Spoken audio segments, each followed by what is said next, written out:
Oh, geez. Sherry, I'm a big fan of that song. Obviously. I turned to Winnie the Pooh thinking, man, isn't that cool? That's one of the best new songs to come out in the past couple of months. He says, I hate it. Really? He doesn't like it? Turns to me and says, I hate it. Wow. He's not a big fan. He won't play it in the club, refuses. Even though you have to acknowledge it's got to be monster size in the club, right or wrong? I know it is. All right. He knows it, but it's a won't monster. play it. I mean, it energizes the club. Right? Come on. God, it's so irritating. Man, what is he? Is he the old man, Terry, here? What's going on? Yes. How do you not like? You're not a 3 6 Mafia fan. No, I'm a huge. No, you hate him. No. You hate him. Have you? I'm a huge, like, prior to this annoying song. Oh, geez. I am a huge 3 6 Must just be in a bad mood this morning. Maybe Plus, so. he hates 3 6 Mafia. And that's something we'll have to inform them. We'll call their record representatives and let them know that you're refusing to play their song in the club when everyone in the club wants to hear it. That's you not catering to your audience. Guess you won't be getting any new vinyl. Man. Yeah. Just on that song. Yeah, what label are they on? I'll make sure they don't send you any new vinyl. I don't know. He's really going, think no, right I'm now. not going to say anything. For real, right? You don't know Because what? I need I'll find vinyl. out. I'll find out what record label they're on. Or, you know what? Instead, if he doesn't know what label they're on, I'll just call all the labels and tell him. Not to send any new vinyl. Man. So you're telling me you recognize that this song is a monster in the clubs, and you refuse to play it in the clubs. I just can't. God, your dances must suck. Can't bring myself. Dances, whatever. But here's one song that he will play in the clubs in its place. Well, then I'm in. Yeah, you are. Steven will be lined up around the block. People like him, too. Hey girl, what you Oh, boy. down there? The mix is awesome. Let me tell you, this gets him going in the clubs, too. Most requested song. Right. It's even worth paying the $20 cover to hear this. Steven doesn't mean samba, so I can see why you'd want to attract him in the club. You're telling me that, like, the past weekend you DJ'd, you didn't play 3 6 Mafia. I did not. When I'm on the air, I'll play it just because I have to. Well, you have to. Well, you have to in the clubs, too, but you don't realize that. Well, he realizes it, but he refuses No, in the to. club, I'll surround it by similar music, so people are like trained that he played. They don't know. They'll be tricked into thinking you played it. That's right. So you think? So what you're saying on top of hating 3 6 Mafia, what you're also saying is the people in the clubs are so stupid that they won't even know that you didn't play it because you play so many songs that are similar that they'll be like, oh, I love when you play that 3 6 Mafia. I don't know if they're so stupid, but I'm just good at making them think they heard it. How many other songs go, too wasted. You and the alcohol are good at making the people think they're stupid, is what you're saying. Yeah. Now, did you DJ at a place that had alcohol this weekend or no? You don't DJ to many places that have alcohol. Nah, not this week. Vinny the Pooh, they send him to the underage clubs. Well, do. because look at him. He's got that. I'm in 2 different underage clubs right now. Got that handsome 8-year-old look. Yes, he does. So you could probably put, between him and his brother, they could, mix it up. Just some rap. I'll tell you what. Where are you DJing this weekend? A place called Club Friday. Well, I'll be there. And Club Spectrum on I'll Saturday. be there on Saturday. And I'll be at, Watch out. Club Spectrum? and I will be screaming out for the request of... Yeah, you should start everybody just getting into that. Yes. Pooh sucks, Pooh sucks. Well, we won't go that far. Going there. What you have to cater to your audience or else you won't have one. That's how I've made my career, catering to my audience. Yes, you do it every Whatever day. they need, I give them. I put people on the scroll. I figure it works, like my crowd works well without it. You have a crowd now? I have a crowd. He's got peeps, I'm sure. Wow. They're packing them in. Where's Vinny the Pooh playing this weekend? That's where we're going. Right. All right. Well, that's what you want. His guys, I want to dance to the tunes of the Poohiest Pooh. Right. Yes. All right.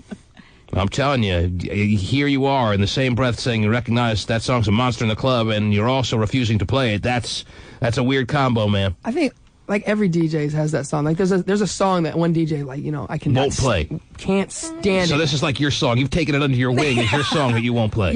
Yeah. I was talking to somebody yesterday, and they has a song that works for me like ridiculously, and he will not play it. He just can't stand it. What is it? You can't remember, can you? It's a local Bay Area. Is it this artist. You know what I think it was? That one works. On every level. I think they're from the Bay Area, too. What's bigger? Sure. What's bigger in the club right now than the 3 6 Mafia song? What's a bigger? Yeah. Chris Brown, Running. Now I've got He's all over right about now. You have no problem with that one. And Franchise Boys, which is the same style of song, which is bigger. Oh. Bigger than this? Bigger than Tie Yellow Ribbon? Hey, now. Nothing's bigger than this. All right, sing it, Vinny. Go ahead. Come on, I know you know the chorus. Don't lie. know the chorus. Your grandma played it for you. Come on. Ribbon. There you go. He's got it. I knew he knew it. He's a liar. He listens to it every day in his car. He was lying, Terry. Sounds good coming through the woofers. Yeah, it does. Yeah. Nice heavy bass. Oh, yeah. I can crank it up on the way home. Yeah. Okay. Hit the switches. Right. I got the three-wheel motion on the way home. So you will not play it this weekend, is what you're saying? 3-6 Mafia. Yeah. Even if it's requested by some cute little girl. Like, if I Just get a wanna give you a request, hand job in the parking lot. if it gets requested, I'll blow it off. Like, okay, whatever. And if I get like 3 or 4, and like I just keep getting bugged, I'm like, okay, look, shut up. Oh, jeez. Here's your You tell people to shut up, dude. Requests are so annoying. Like Wow. that's It's your show, darn it. Wow. You gonna play Sex Over Glass at the club this weekend? if I could find a piece of glass, I could play. Okay. Sex over glass without the glass. There Ready it to go. is. Oh, they're playing that at all the clubs these days. Yeah, they are on the Yes. floor, no doubt. Oh, you know I will. Oh. Wow. Terry's having bad flashbacks right now. Yeah, her clubbing days. Oh, yeah. That's all over. Oh, yeah, that old Pasco Elks Lodge used to rock on Saturdays. You've been there. Who's gonna sample this? Who in the Yeah, rap it's world? about time. Who in the Someone's hip hop world's gonna take a chance and sample this for the next song? It'll be on Kanye's. It'll be on Kanye's next CD. All right. The T-Man. The language barrier turned into an embarrassing moment for Michael Jackson in the bathroom. Oh. Jackson went into the ladies' room at a shopping mall in the United Arab Emirates. Oh, jeez. Well, local It papers... wasn't a language barrier that caused him to go into the ladies' bathroom, Terry. Oh, really? I'll tell you that right now. It was, well... The language barrier turned into an embarrassing moment for Michael Jackson in the bathroom. Jackson went into the ladies' room at a shopping mall in the United Arab Emirates. Well, local papers say he was spotted applying makeup before leaving. Right. His publicist says Jackson did not understand the sign in Arabic on the bathroom door. Jackson has spent a lot of time in Dubai since his acquittal on child molestation charges, and he might move there. You just feel a little more comfortable putting on makeup in the ladies' bathroom than you do the men's room. Right? Plus, when you pee sitting down, also is very conducive to the ladies' room, Terry. Sure enough, it is. Right? Absolutely. Yes. I get it. But he's moving to Dubai. Bye-bye. Oh, jeez. Bye-bye to Dubai. Yeah, well, to Michael. Yes, there it is. Yeah. Okay. Never to be in the United States again, Well, right? I guess not. Not many paparazzi right now in the Middle East. Right. That's true. Too hot. Well, I thought we had heard that the Jackson 5 were trying to reunite. I mean, what's And the it feels deal so good, with Terry. that? I don't know, but they may go on tour. I'll keep you posted. I know you're a huge fan. Well, I know you want your panties back. I do. From way back when. Come on. Randy still has them from 1974, huh? Right. Yeah. But I'm thinking, Oh, if Michael's going to be in Dubai, Well, then I guess he won't be doesn't part mean of he has to stay there. He's going to live okay. there. All right. You know how it works, Terry? Sure. You know when you go on your world tours? Yeah. Okay. Yeah. They let you out. You should understand. Okay. All right. Got it. Yes. Now, what do you have going on your side of the console, Terry Free? First of all, People Magazine's Sexiest Man Alive hits the newsstands on Friday, and Matthew McConaughey is the man. Not Jennifer Aniston? No. It is Matthew. Well, you told me yesterday she won Man of the Year in For People GQ. Magazine or some kind of magazine, GQ. GQ, yeah. She's not Sexiest Man Alive, too? No, she's not. All right. It's no, Matthew McConaughey. Yes, it is. She's sexier than he is, though. Well, by far. All right. They also name off a few other people like George Clooney, You James say so. Corden. What's that now? George Clooney? Yeah. Aren't we kind of done on George Clooney I these guess days? not. Please? No. Well, I think even George Clooney's done on George Clooney there, So Terry. 1996. Man. James Denton from Desperate Housewives, Brad Pitt, Tyson Beckford, Tommy Lee, Matthew Fox, Owen Wilson. When's the next crop going to come up and show As far as themselves? Yeah. I don't know. I don't need It to has- hear about Brad Pitt and George Clooney Right. anymore, right? Tyson Beckford. I don't need Yeah. to hear about Tyson Beckford anymore. Where's the new crop of sexy guys? I don't know. know. It's been a while. I can't stand it anymore. Where are they, Terry? More sexy guys need some new ones. I mean, you should be screaming, where's the next crop of sexy guys? It's like Morgan Freeman, Sean Connery. Jeez. Again? Lord. Might as well be. Well, they do Marcus have... Welby, Terry. Well, they do have, like, Kanye West on here. Oh, all right, well. Terrence Howard. Uh-huh. Ron Howard. Vince Vaughn, Nick Lachey. He actually made it. Howard Schultz. Okay. Well, then... Oh, man. Anderson Cooper. Oh, Anderson Cooper, let me tell you. He's in there. I don't know who the hell he is, Terry, but he... News guy, right? Oh, on CNN? That's what I thought. He's taking Let me place of tell Aaron you. Brown.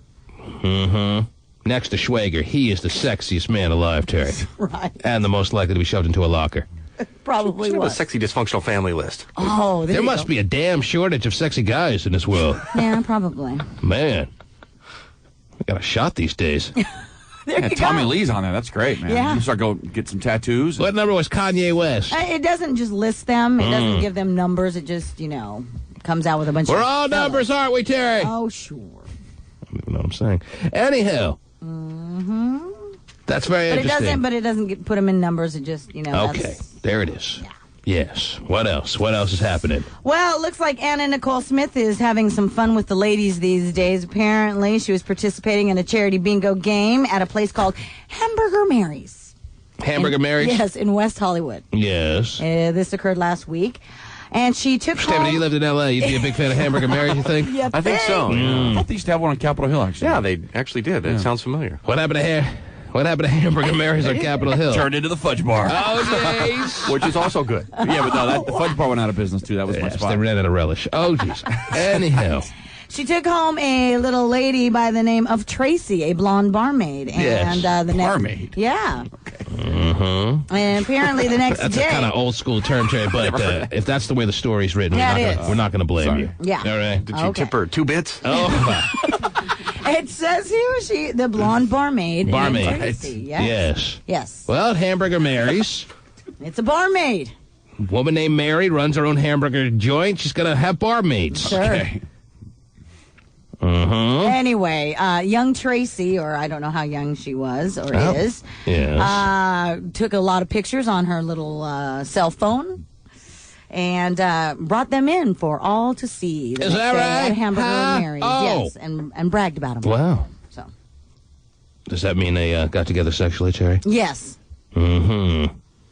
It was a damn munchuation situation. sure enough, I Oh. guess. I don't know. Yes. The pictures were Anna putting handcuffs on and Yes. Let slapping me her restrain behind. you, barmaid. Lay back, barmaid. Bar winch. Mm-hmm. Wow. Terry's got the terminology down. What's that, Stephen? Before we restrain you, though, bring more fries. Oh. Jesus. Are they bottomless? At Stephen knows the course of Hamburger action. Cuff him down and feed him fries. Super hot. Yes. Man. Oh, gosh. Steve would love to sleep in a bed of fries, Terry. I can know feel it. you would. Yes. All right. So what? No one knows what happened to Hamburger Mary's up on Capitol Hill. Well, I told you, it turned into Fudge Yeah, Bar. I heard and, that. And then now it's some stupid soup and sandwich place. Uh-huh. Got rid of my favorite bar. Did it really turn into the fudge bar? You weren't joking? No, it was. That's where we used to go. Oh, I thought you were joking. They had like You were joking. no, they had it It had really this- turned into the fudge bar. I don't know if it was called that officially, but they had No, it's called the fudge packer bar, but no one would call it that. well, they had like Friday night transvestite karaoke. Oh, jeez. So and Oh, yeah. and the person that hosted it would call it Fudge Bar. Wow. So that was the underground name, if you will. Yeah, pretty. It wasn't on the sign outside yet. I But see. it was called the Fudge Bar. Everybody come in to Fudge Bar. And now it's like a lunch place. So enjoy your soup and sandwiches that used to be the Fudge Bar. Don't eat the leftover fudgicles they have for dessert. Yeah, anybody want a brownie? No. God. You may want to stay clear of any fudge-like substance that may be lying under a glass display case. And the Yes. karaoke host used to hand out Tootsie Rolls throughout the night. Wow, It it was super sounds, gay. sounds like you, Yeah, right there quite It was often. walking distance. I mean, loved it. Yeah, you are giving us a little. Don't give us any excuse as to why you were there. I don't care if it was in your apartment. Right. It was in walking distance, so you were living right above it. Man, Yeah. That's a lot of right information. beneath it. Mm-hmm. So you were a regular patron of the fudge bar. I was, yes. You know more about the gay scene than our gay friend. I know. Oh, he doesn't go out. That's why. But he's been to this place. He knows what I'm talking about. All right, well, he has an excuse for going to that place. He is an outward homosexual, and yours would be? Golden Tea. Oh, jeez. They have They Shockingly had one there. An obsession with fudge. Right. The T-Man. Remember her, former Hollywood Madam Heidi Fleiss? Oh. She's packing up and leaving L.A. She plans to open what she calls a stud farm in the Nevada desert. And we're not talking animals. Fleiss has signed on to create We're a not resort. talking animals, really. I was confused. Thought she was going to be a farm girl now, Terry. Yeah, Especially out in Nevada. You don't say. We're not talking animals. Fleiss has signed on to create a resort that features male prostitutes and female customers, but What? Oh, jeez, easy now, Terry. Easy now. Terry, this was not her claim to fame. Obviously, No, I if you know. remember Heidi Fleiss, she was the most prestigious Hollywood madam that set up the male high-profile figures with the female big-time prostitutes. I understand. I know. What who is she doing now? She's a traitor. She's a traitor. She wants to open up a prostitution joint in Nevada where it's legal, Terry. Yes. With male prostitutes and female customers? Are you freaking kidding me? How disgusting would that be? Why is that How disgusting? nauseating is that? Take me to the chicken rest. Yeah, exactly. No, but that's not a, I mean. It's an outrage. we're not talking animals. Fleiss has signed on to create a resort that features male prostitutes and female customers, Lovely. but her dream may not come true. Oh. The County Brothel Licensing Board could prevent Fleiss from working there because she's a convicted felon. The county brothel licensing board may have a problem with this, Terry. Yeah. What a job that is. What do you I do for a know. living? I'm on the county brothel licensing board. I get to tell you where you can have a brothel. Terry, I'd like to meet with the county licensing brothel board here in Seattle. Would you? Where do I find them? At the mayor's office? I don't know. You're telling me you think this is a positive thing? You think Yes, this is a actually. must-have for Nevada, Terry? Why not? This is a much-needed commodity. This is a much-desired entity. That's what you're telling me? That women are dying for a male prostitute little ranch there? Yes. Absurd! Not Revolting! absurd. Not Disgusting! revolting. No, none of those. None of the above. Desperate and wrong. Oh God, desperate and wrong. Okay, Bunny Desperate Ranch or and whatever. wrong. It's nice to treat men like just meat. Oh, like women are never treated like that. So you're all There. excited. You're going to be their first customer, huh? No, I'm not saying I'll be a customer, but I think that, hey, why not? Of all places, I mean, it's pretty even, right? Now Yes, men have their little level the deal. whore playing field. Sure, Is that why right? not? And think about it. A lot of women. All's fair in love and whores. Yes, it really. Yes. Start hearing Terry on the air. Well, you've all heard my success at brothels, but this one is really big time. That's all I need to hear is you doing commercials for this joint. But I mean, Terry first thinks a of all, brothel is somewhere north of Kirkland, by the way. but first of all, she. I go to their bowling alley. Yeah. Yeah. But first of all, we all know she's been successful hooking up men and women. she's got so the- I mean, she knows what to look for. She knows how to do She's the got business. the reputable name, is what you're saying? Sure, She's got right. the star power name. Right, absolutely. So she knows how to work the business. So all you need is a coupon and you're in. Right. But the other thing, too, is women all the time go to Vegas in, like, groups of girls and Yes. have the big ladies trip to Vegas. We know it all too well. We hear them cackling through the casino Right. on their way to the Chippendale show that has been revived and rejuvenated in Las Vegas. Thunder down under. Yeah, so There's let's take nothing a more embarrassing and obnoxious than these women walking through the casino on their way to that joint. And this is only going to add to it, Terry. And you know what? Those ladies don't want to go to a true place of That's prostitution. not true. They I don't. Well, believe that's that. sad if it is. They want to go. No, but it's okay. It's not desperate for guys. We're or any of that. men. So? They don't want to go to a true destination that is all about prostitution. They want to go to a place where they can get close and touch and giggle like hyena idiots, Terry. But they don't want to truly lay down on their backs with their shoulder blades pinned next to a guy named Derek. All right? Derek? Who's theirs for the next 45 minutes. I think you would be wrong. Well, if I'm wrong. I think that plenty of bachelorette parties will be flying to Vegas and buying the bride one more little trip. Those are lucky husbands to be, let me tell you. Well, just like those wives to be whose that's- husbands go to Vegas. That's different. Or soon to be. There's hundreds of years of legacy built into that. Whatever. That's how, But- that's how we're built, Terry. Yeah. can't help that's it. a great It's how we're wired. You excuse. can't blame us. Sure. a But rite of really, I passage. think that You don't know, agree? there's- You don't agree that men and women are wired differently? You agree or Absolutely disagree? they are. Yes, okay. I agree with well, that. this is one of the way men and women are wired differently. Men Wired differently. would be true and devout customers to places like this. Now, Heidi Fleiss has the right idea, but the wrong execution. She wants to open up what she's mistaken, Terry. She wants to open up a prostitution place to give us another option, like the Chicken Ranch, that has high-class hoes for men. Because you know what's going to really happen if she opens up this male prostitution catering to women customer joint. It's going to be filled with gamonans. Well, I agree with you on that as well. However, that doesn't mean that she is going to, say yes to that, right? Fudge Packer South. Fudge Bar South. What is it called? Fudge Bar, Fudge Bar South. I think whoever has the money, they'll let in. No, actually, if she wants to run this in the way Terry has in mind, she's going to have to ban homosexual men from being customers. Do they ban women from the You can refuse service. You cannot. I don't believe that a woman could get into the Chicken Ranch. You're right. I don't think women are allowed. I think that's true. It's for men, Terry. They don't want to dilute the whole true purpose of why it's up and running. It's not a zoo. You can't just kind of go in there and look around. Yeah. Not a zoo, yet they prance the women out and you get to pick out. It's for serious male customers, Terry. Men who want to party. And as a business owner, you can refuse service. I believe the Chicken Ranch and the Mustang Ranch and all those fine ranches, Terry. Right. They refuse service to women that just want to dabble in some lesbonic action. And I honestly believe if there's any chance of this place making a go of it, they got to tell all those homos, Terry, to steer clear. I'd like Carl in room 3, please. That's what you need, right? And on top of that, there's so many pitfalls in this idea of Heidi Fleiss. I got to sit down with her, Terry. Like what? It's been long overdue. Besides It's been too long between visits. I would tell her this.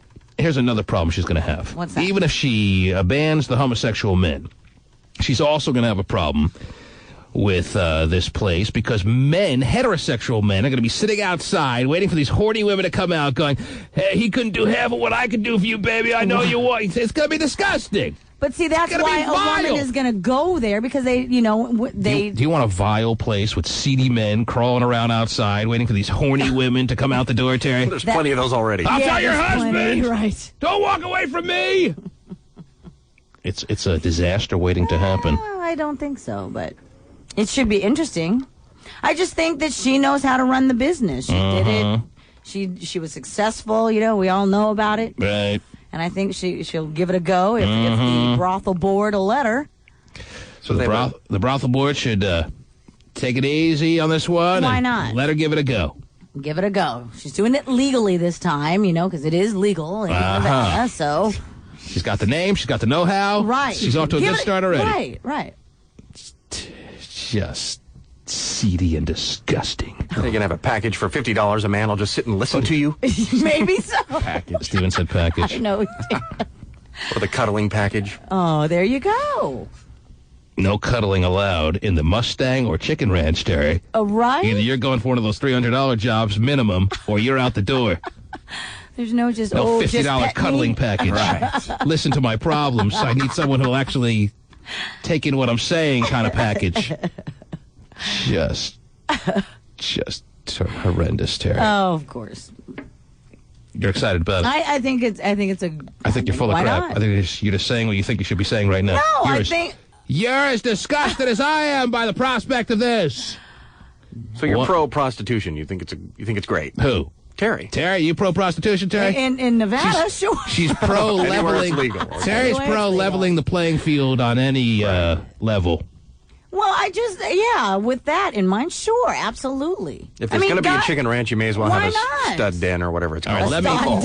Stud den? Let me open up the phone lines so you can hear the outrage, Terry. The outrage? All right. Maybe a couple of horny cackling women that are about minimum of 275 pounds. Oh, geez. Well, they need love, too. Yeah, they're the ones that need it. Well, there you go. There's your audience. audience. They're going to be some roast beef arms going into this Heidi Fleiss chat. Like the girls don't have to put up with some roast beef guys. Hello, Michael. I'm ready. Well, that's every guy that goes to the Mustang Ranch is beautiful. Oh, yeah, they're just stud muffins. Well, six-pack abs and hard body. All right, fine. Oh. Stephen, why are you taking Terry's side? Anyway, Grover. It's a girl. We should start with a good Sesame Street character. Grover, you're on the air. How's it going, man? Hi, Grover. What's the good word, baby? Well, you tell us. I just don't understand how Terry has such a double standard. I don't understand how the guy who flashes somebody on Desperate Housewives should lose his job, never to have a job again, ruin his future. But this woman is a felon, and she's thinking that that's okay. I don't understand how she can take strippers away from Seattle, Washington, but it's all right to have, I just don't understand. He's trying to find the consistency. Now, it's a little bit of a different... I have a problem with it. A little bit of a different ball field when you're talking about taking out your penis on the set of a TV show. Where it's not legal to flash people. Oh. Nevada, yeah, it's legal. Prostitution is outside of the city of Las Vegas. It's legal in the state. I'm understanding that, but the fact of the matter is that she wants the board to overlook the fact that this woman is a felon and give her the opportunity to open another brothel, but she didn't think that this guy who was on Desperate Housewives deserved another chance. Oh. Why is that? Because it's illegal to do that. God, dude. Well, Heidi Fleiss did her time. What's wrong with you? Heidi Fleiss did do her time. If you're a felon, you lose some rights. You can't vote. There's other things that you lose rights to do when you're a felon. Tell Washington State you can't vote if you're a felon, okay, dude? You're living in the wrong state. Yeah, my dad voted to get out of prison. Okay. Phil! Dude. Got overturned, though. Yeah, open the gates. That's his vote. What's up, Phil McCrack? You're on the air. Yes, go ahead. Hey, if a dude goes to the prostitute because they can't get laid. Oh. Female, if they really want to, they can go anywhere and they can get laid. I don't know what the need for a brothel is. But, you can go out and you can get some action if you're a girl. But think about this. There's, really, for women, there's a ton of just nasty-ass guys that you don't want to have to deal with. So you're expecting that Heidi Fleiss is going to fill this place with top-of-the-line, good-looking guys like you might see at your local male review joint. Whatever. Yeah, in shape. Remember the all-male reviews they used to advertise? I know. But I think that Chippendales, this may have come about because Chippendales has been such a smash success in its return back to Las Vegas that Heidi Fleiss saw a huge market for these cackling ladies to go to the next level. And there's more to it. I'll acknowledge this. Yeah, men go to prostitutes because they can't get laid. But some go to prostitutes for the secrecy, for the anonymity that you may not get with some of these low-slip ladies around town. Yeah, call a show and say, I got a small one. Right. Who needs that? So the hookers at the chicken ranch aren't going to be texting us. Us? So from that you point, guys, I mean. Depends how good you are, Steve. Depends how good you lay it to it. But anyhow, there may be a little facet of women out there that want to get their freak on with, as Terry sees it, a good-looking, hard-bodied Chippendales guy, and not want their husbands to know about it. How disgusting is that? Who the hell are we marrying? Oh, I don't know. Women say that all the time. No strings attached. The guy won't be calling her. Right. Pay a few bucks for, whatever, just like men. Unbelievable. It's a sad day. You're on the air. Criticized by society, called a whore, a wizard sleeve, or anything like that. Whoa, Terry. You are one, though. I mean, not you, but these ladies that you're talking about. Oh. I mean, isn't it kind of whore-like to be married and undercover go to a... Sure, on both gender sides, absolutely. We're wired differently, Terry. You're on the air. Hey, man. Yes, Ryan, go ahead. I just wondered, how come any barfly could just go to a bar and get some dick? Even Terry could get some dick for free if she wanted to. And she's talking about how these nasty guys are out here and they don't want to deal with that. But those guys at the brothel, they're going to be screwing some nasty fat chicks. So it's a good point, Terry. I mean, as good looking as these females. When you go to the chicken ranch, how many guys? Don't compare, Terry. We're wired differently. Wired differently. That's Terry, the answer to everything. Don't try to compare. Seriously, don't try to base this on how it affects men when they go to these places, Terry. But it's a completely no, you can't. It's a completely different mindset Oh when you talk about sex and the man. And sex and the woman, especially when you're dealing with frivolous sex like we're talking about here. We're not dealing with obviously emotional sex here, are we? No, I know that. And, okay. and we have even talked about it countless times about how women these days are a little bit more in the mindset of men when it comes to the whole frivolous sex thing. That's a damn shame. We're a little bit more out there and we're a little bit more, hey. So it's time for this is what you're saying. Whatever, yes. You should have saw Terry's hands when she went, hey. Going, hey. We're a little bit more, hey. and I don't, hey, I'll be promiscuous. So is this and I'm good with that. So is this overdue, or it's just time for it? It's just time for it. It's not past due. It's just the right time. Right time. Well, the good thing, the girls. It's not like a library book. No, you're not overdue, and Okay. you're not getting, In 2012, this would have been overdue, but in 2005, it's just the right time. I think timing is all right on time. Yeah. Ladies are ready and waiting for their male prostitution establishment so they can fly down to Nevada, drive up in an old taxi. Why not? And get their hay going. Yeah, get the hay. Here If you have I a group of 5 or more, they send a limo for it. There you go. Chicken ranch they do, yeah. And it's all about the I hear that too. But. Yeah, you heard that, right? We have the same friend. Yeah, we must have the same contacts. If you have a group of 5 or more going to the Chicken Ranch, Terry, they'll send a limo to your casino hotel. But you better park here. You're walking home, my friend. Ain't no ride home if you're just browsing. Well, I will. Anyway, Terry. But Terry thinks all the girls are dirty, but at the Chicken Ranch, they're all virgins, aren't they? Oh, yeah. They are clean. Except for the one that looked like Ric Flair. Well, they do get... My first day of work. They do get medical examinations every week at the Chicken Ranch, Terry. And what's going to happen when all these men at your joint fail with flying colors every time? See, again, they're all labeled cheese dicks. What's going to happen then, Terry? There you have Heidi Fleiss knowing the business as she does. I think she'll run if she is allowed. So it's in good hands with Heidi Fleiss. I think so. Just unbelievable. Granted, she is a felon. I understand that, but... Well, she did her time. She did, yeah. Porta Potty Jay, checking in. Wow. What's Papa T-Man? How are you, sir? Chilling, man. Hanging out, doing my thing. It's been some time. Yes. Where have you been? I've been taking care of the things I told you I'll be taking care of, and I told you I'd call back when everything was in order. Yeah, I don't remember damn one of them, Terry, but that's all right. So you have your teeth fixed. Oh, you have your teeth fixed? December 7th, I go to get my plates fixed. Oh, we're not talking about the plates on your cars. We're talking about your... I've been through a lot of oral surgery. Really? Yes. Wow. And all he wants for Christmas are his 2 friends. Can you imagine Porta Potty Jay with working, functioning teeth? Wow. I will scan a picture and send it to you via email.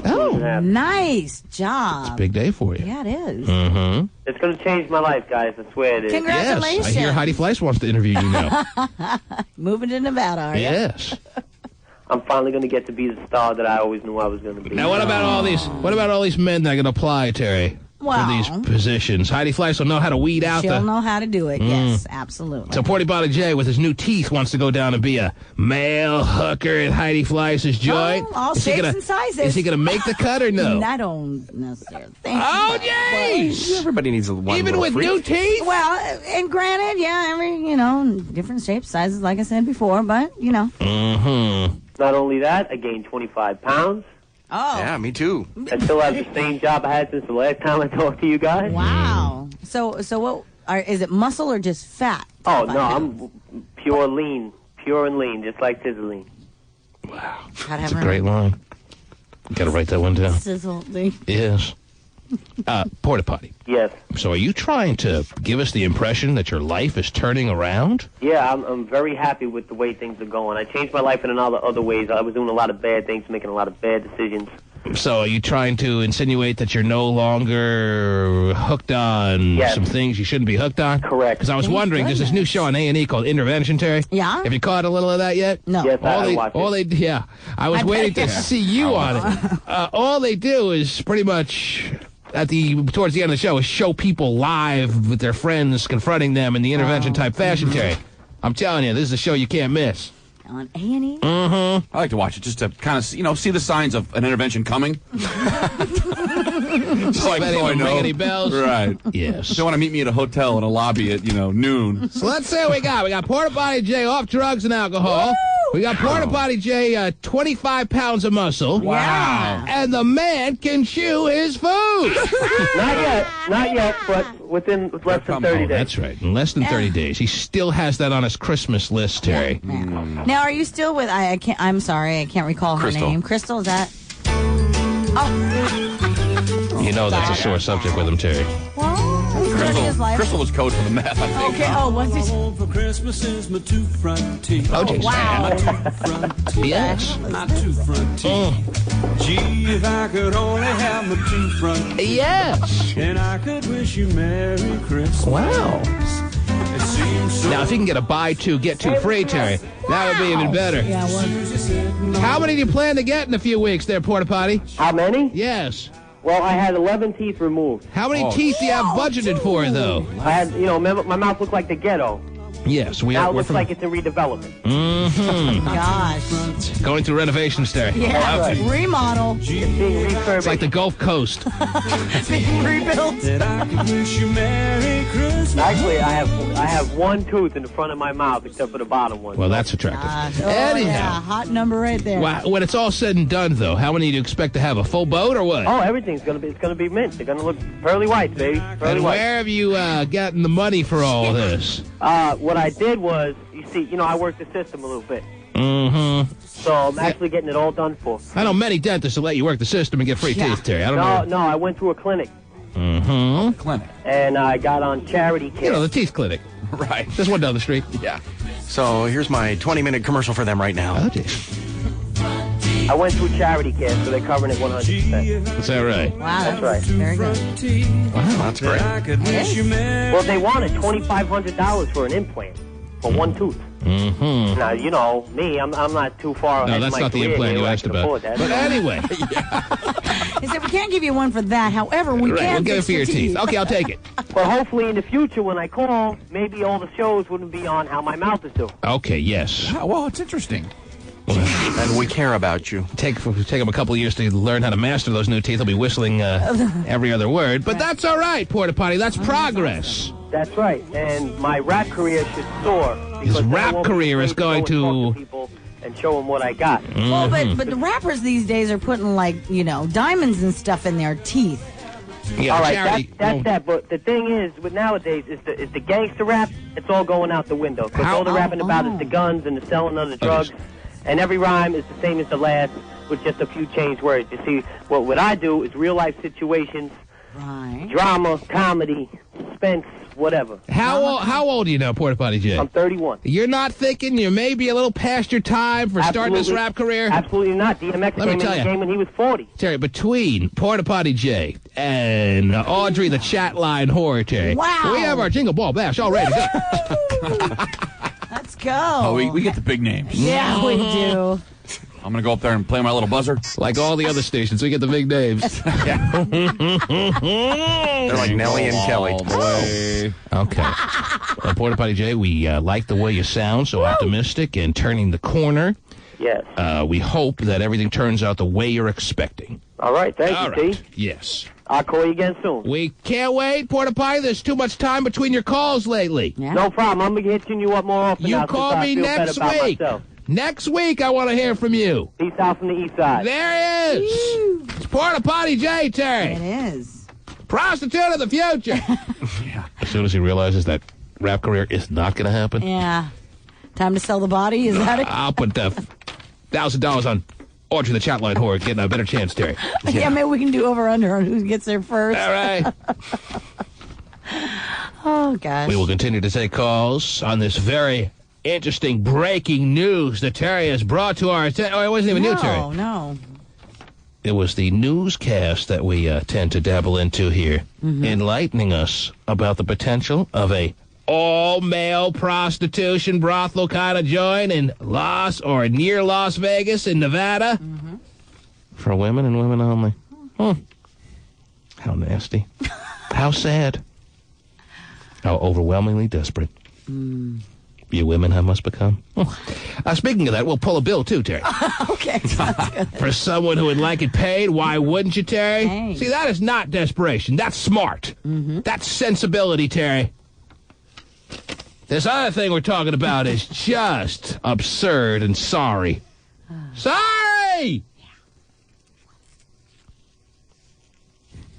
You're going to realize that. You got caught up in the moment here, Terry. You're going to realize when you reflect on it later how sorry you sound. Oh, well.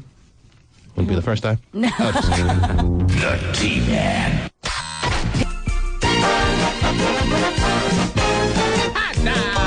Oh, it is.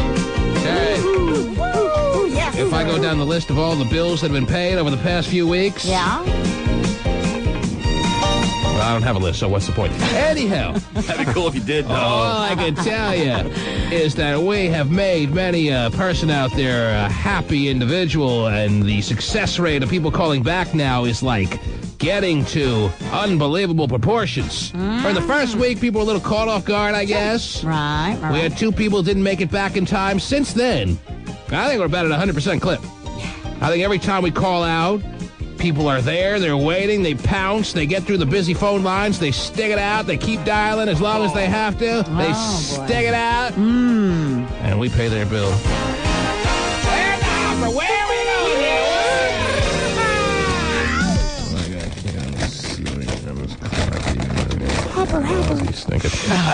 Oh, what a terrible bill here. Can I put this one back? No. Oh, jeez. Picked it out of the hopper. So yeah, but I didn't read it yet. So? It'll be wrong. It'll be ethically wrong. Yes. Well, screw that. Just hit dump. Come on, pay for your own teriyaki. Jeez. But it's even worse. Oh, see? You should have stuck with the first. Okay, if that's the way the day is going to be, I might as well just cut my losses here. Let's see. What do we have here? Wow, this is weird. Somebody out there bought, like, bottled water. Or water for their office, or I don't know why they would have to pay for that, but it's like a bill to Crystal Springs, Terry. That's my water people. Yeah, they deliver to your house? Yes, they do. Oh, people have a lot of bottled water delivered. Nowadays, they have a ton. Really? Well, the big thing Man. of water that you put upside down on Right. You have one of those? Your water cooler? Yes. Water cooler, I have a that's what water cooler at my house. You have a water cooler at your house? Yes. Do you have, like, employees walking by and stuff? Yeah. All my kids. Hey, so you hear what Terry said the other day on the, it was funny. It's right next to our vending machine. It's cool. It is. Yeah. Do you have, like, 3-week-old sandwiches in your refrigerator? Stamped on them that says, eat before. Well, all right, this bill's a little bit more money than the last one I just chucked back, because I don't like to pay bills under $100, Terry. This one's a little bit over, at least. This one's for $122.85. We have yet to, until this morning, I've yet to pull out a bill that's under $100. Good. Not that people shouldn't send in those bills. Those are fine. Leave those for flowers. But, I mean, if it's not $100, come on. Don't waste our time. Make it worth it. We want to make it worth it for you. We want to help people, for goodness sake. This one's for $122.85. Wow. I pulled a couple of $1,000 bills that we've paid over the past couple of weeks, Terry. This one belongs to Patricia Hernandez. Okay. Patricia Hernandez of Des Moines. You have 30 minutes to call us back. No bonus minute. I didn't say that yet. Oh, sorry. She has until 7:55. How about that? Wow. That's 4 bonus minutes. 4 bonus minutes. Bonus minutes. Okay, Patricia Hernandez, easy guys. You have until 7:55 to call us back toll free at 1-866-663-T-Man, and we'll pay for your frickin' water. Yay! Such a small bill. She should pay for the call. She should pay for the call. Even though it's toll free, we should charge her what it would cost if it was a toll number. Yeah. Yes. 30 cents a minute. All right, we'll take it off her bill. Anyhow. There you go. Yeah, she's got an account with Crystal Springs. You guys don't get bottled water? That surprises we get me. tons of bottled water, but we buy it at the grocery store. We bring out big pack. It'd probably be a better idea to have it delivered. It's much easier. The water cooler. The little cone. I'm not having a water cooler in my house, though. I refuse to have a water cooler. Yeah, that's ridiculous. That is absurd. No, sorry. A lot of people do that, though. Yeah. Well, I'm not walking over to a water cooler with the little triangle cups. Right, little snow cone cups. I don't need that. Ridiculous. Oh, snow cone machine. Now that I'll have. That would be cool. That. So my dog knocks the water cooler over onto my hardwood. That's what I need. Jeez. No water cooler. We have, the fridge just loaded with bottled water. Well, there you go. Comes out of the tap, too, right? Water? Yeah, free, by the way. But nasty. Have you tasted tap Can't water drink lately? That. Man, I know you need your fluoride. Just get a fluoride toothpaste. Anyhow, Crystal Springs will pay the bill. Patricia Hernandez, just call us back, I guess. Woo! That'll work out fine. All right. I like to call her Patty. Pasty Dave. Is that right, Lou? I do, yes. What do we know about Patty there, Lou? Oh, she's a good kid. Oh, jeez. Plays the game hard. Yes. Throws well, runs well. And make sure that She's a she's good always got her fluids fully loaded. She's usually really parched. So needs a lot of water, to refuel. I'll load her with fluids. Anyhow, there it is. So do you lift those big things up there, Terry? I and have, put 'em yeah. Wow. Terry's short and boxy. Go ahead and say it. I was going to say squatty when I stopped myself because she's lost 20-some-odd pounds. Oh, I picked him up. You can't, you you can't call her squatty at all, but she's got that low center of gravity. She can pull up that big jug of water, put them between her big jugs, and have everyone in the family drink. I got my cup. Shaped like a cone. Wow. It's not shaped like a cone. Okay. What are we talking about now? I don't even know anymore. Okay. Anyway. So you have no cup dispenser is what you're trying to say? No, oh, jeez. I don't. So how do you drink the water? You stick your face underneath the bottom of it? Fortunately, they have real glasses, Yeah, right? it's amazing. You should look into them. You got to waste all those glasses every time you want to drink a water? I just you gotta get my ice. You put them back or you put them in the dishwasher? Put them in the dishwasher. Well, that's all the kids a have lot of extra work every time you want a little plastic water. cups for the kids so they don't break the glass. And All the kids have a little red cup. They have their names with a Sharpie on it. I just say everyone go out for all your food and drink. Right. Yeah. Want to hear the tragedy I had yesterday happen? Just trying to go out for a quick little bite, Terry? What's the tragedy? Well, it wasn't a tragedy, but... for you, it was. Yeah, everything's a tragedy with me. I'm at the mall with my wife and son doing a little family. Oh, you're all going to die. Anyhow, they're all doing a little shopping, you know, like mother and son like to do, especially the 9-month-old. So I'm getting, how you say, what's that word? Drunk. No. I'm getting, no, that was all later. I'm getting, what's that? Bored. Oh. So I go over to World Wraps, Terry. There we go. Yes. And I get myself a Thai. Yeah, what a shock. I get myself a Thai chicken wrap. All right, it's a very important story, so everyone listen closely. I'm dialed in. Okay. Thai chicken wrap. Then I get the orange banana strawberry smoothie. Wow! Orange banana and strawberry? Well, yeah, you know, call me living it on the edge, but that's the way I do it. Oh, what a risk taker you are. Okay. Would you all just be quiet for a second, please, so I can tell this stupid story and move on with our lives? So there I am, sitting like an idiot, waiting for them to call my name, and then they do, and they say, Rob, yep, and the lady's holding my drink, and right next to it is this long tubular-like thing that looks like a sandwich, so I grab it, and I sit down, and I start eating, and I'm thinking to myself, you know, I've had this a couple of times before. It doesn't taste like Thai chicken. But I'm sitting there by myself trying to scarf it down since no one thinks I'm a loser, which I am anyway. And I'm about halfway done, and all of a sudden I hear them say, Rob, Thai chicken wrap? Oh, no So they called me for the drink, but the sandwich that was lying next to it wasn't mine. Oh, yeah. Smoothies don't take very long. So there I am sitting there. They're calling my name louder and louder each time. And at this point, I don't want to go up there and say, oh, I guess I took the wrong one. Here's it back. Yeah, here, let me throw So I'm scarfing this thing down as fast as possible. What you're eating. I don't know what the hell I'm eating. I didn't even like it, but I'm starving. Trying to not be recognized by the person who took my order. I'm just sitting there like a rat on crack trying to shove this thing in. A teriyaki pigeon wrap. And somebody up there got their sandwich taken away from them. Wow. Way to go. Isn't that a great story? Yes. That was the highlight of my day. Somebody who probably hadn't eaten in months. It was their first meal, and you took it away. That's how I saw it. And I felt horrible. More importantly, did you get enough to eat there? Because I normally don't.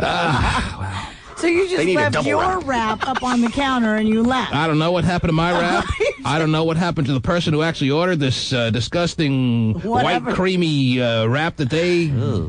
Yeah, there was like white... I was thinking, man, this doesn't taste right. Right. You should have taken it, then taken it home, and you could have it for lunch today. I finished the whole thing in about 2 minutes. No, the next one. The one yours. Oh, here's my sandwich. I ain't going back up there.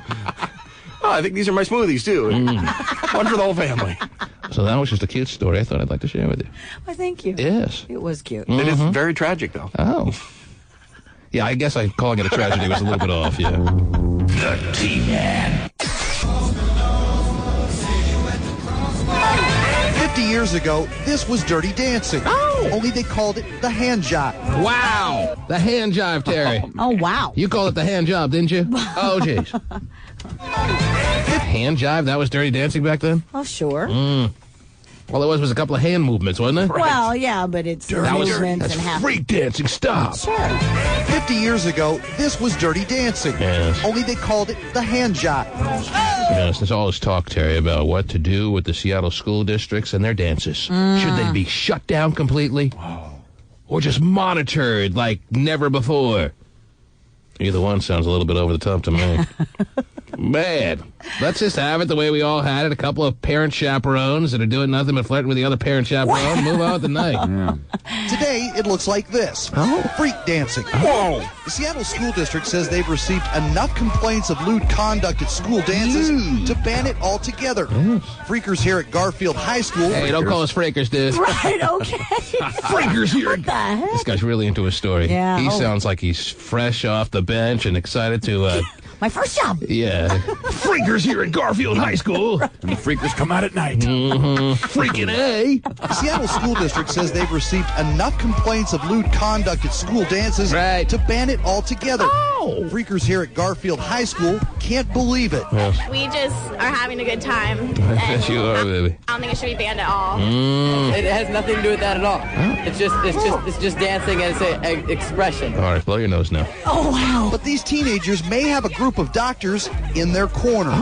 In a new journal published by the National Sexuality Research Center at San Francisco State, scholars agree that sexual experience during adolescence may be associated with positive perceptions of oneself. Oh, that's it, Terry. There it is. That's why I hated myself all through my adolescence. Yeah? No sexual experiences whatsoever. It took me a long time to get over that. If you are sexually attractive and you got sexual little deals going on in high school, you can have more confidence. You'll have 6 kids, but more confidence. It's interesting that they say they're tired of the lewd conduct at dances. I mean, have the parents or even teachers really looked around on campus during the day? During lunch? Right there in the locker, by the lockers, by the stairwells, you know, in the auditorium, in the gymnasium. Yeah, behind there. I mean. Really? Scholars agree that sexual experience during adolescence may be associated with positive perceptions of oneself and better sexual health. More than 700 teens were studied for the project. Wow. The majority of the students said the choice to have sex was a long process, not a fling. Long process. Okay. Yeah. Is that the process? I guess so. I'm in. Majority of the students said the choice to have sex was a long process. Well, how do you define a long process? Does he say or no? I don't know. Not a fling. These teens were also described as having good self-esteem.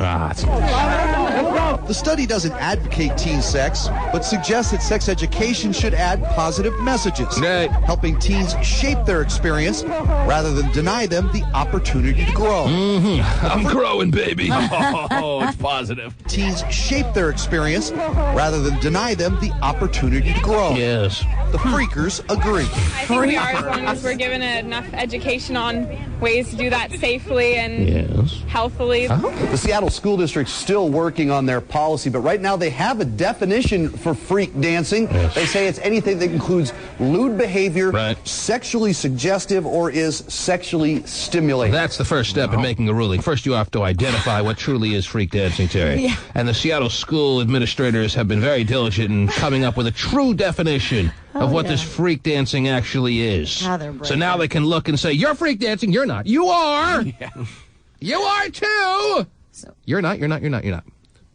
So anything that's sexually stimulating. So if a girl walking down the hall with some kind of, risque outfit on, if that's not sexually stimulating, then it's just ridiculous. Are you offering to walk down the hall for me? Well, no, I think it's just interesting that...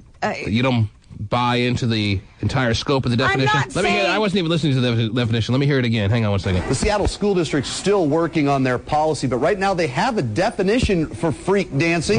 They say it's anything that includes lewd behavior, sexually suggestive, or is sexually stimulating. It's pretty broad, is what you're saying. Yeah, I think it is. Anything that's sexually stimulating. She's a pretty broad. I mean... Hey, I'm sexually stimulated. I must be freak dancing, but I haven't moved one body part since I got to this dance. And it's great that he's calling them freakers. Now you got stoners, jocks, freakers. I mean... Everyone needs a good name, Terry. I guess so. All these hoodlums need to be compartmentalized into different areas. Now, can you cross over from freakers to jocks? What? I don't. I think everybody's a freaker. Steven. Wow. Well, they love to dance, right? Yeah. Huh? That's what it's all about. They should move the dances off campus and then control what happens more between 9 a.m. and 3 p.m. maybe. Just be happy to know, Stephen, that still up to this day, no one has been able to surpass the moves that you have. Okay? We've seen the kill breath dance moves, and no one's been able to come close. Well, that's good. Good to know. Yes. I'm glad they have education on freak dancing now, though. Why is the Vinny the Pooh on the hotline here? Where is he? I'm on my way to get breakfast, of course, but I was just listening. For the one segment he's not in the studio, he had to call in on the hotline. Light cream cheese. All right. Freak dancing's not that bad. Like, you just focus on light cream cheese right now, not worry about anything else. All right, go ahead. Yes, what? I used to DJ at a lot of high school dances, and I think like some of the administrative people there are like too like power trippy. Like don't walk around with flashlights and be like, hey, split it up. Hey, you guys, split apart. They have to justify in their own minds that they're earning their paychecks, just like everyone else out there except me. I don't feel like I ever have to justify earning my paycheck. Why does everyone feel like they have to go about overdoing their business? Oh, that's part of the problem. Well, if something happens to them or these kids, then it becomes their responsibility, and then they get fired. What's going to happen as a result of freak dancing? Like I'm not going to lie, like it gets pretty bad. It can get pretty bad sometimes. You just had some.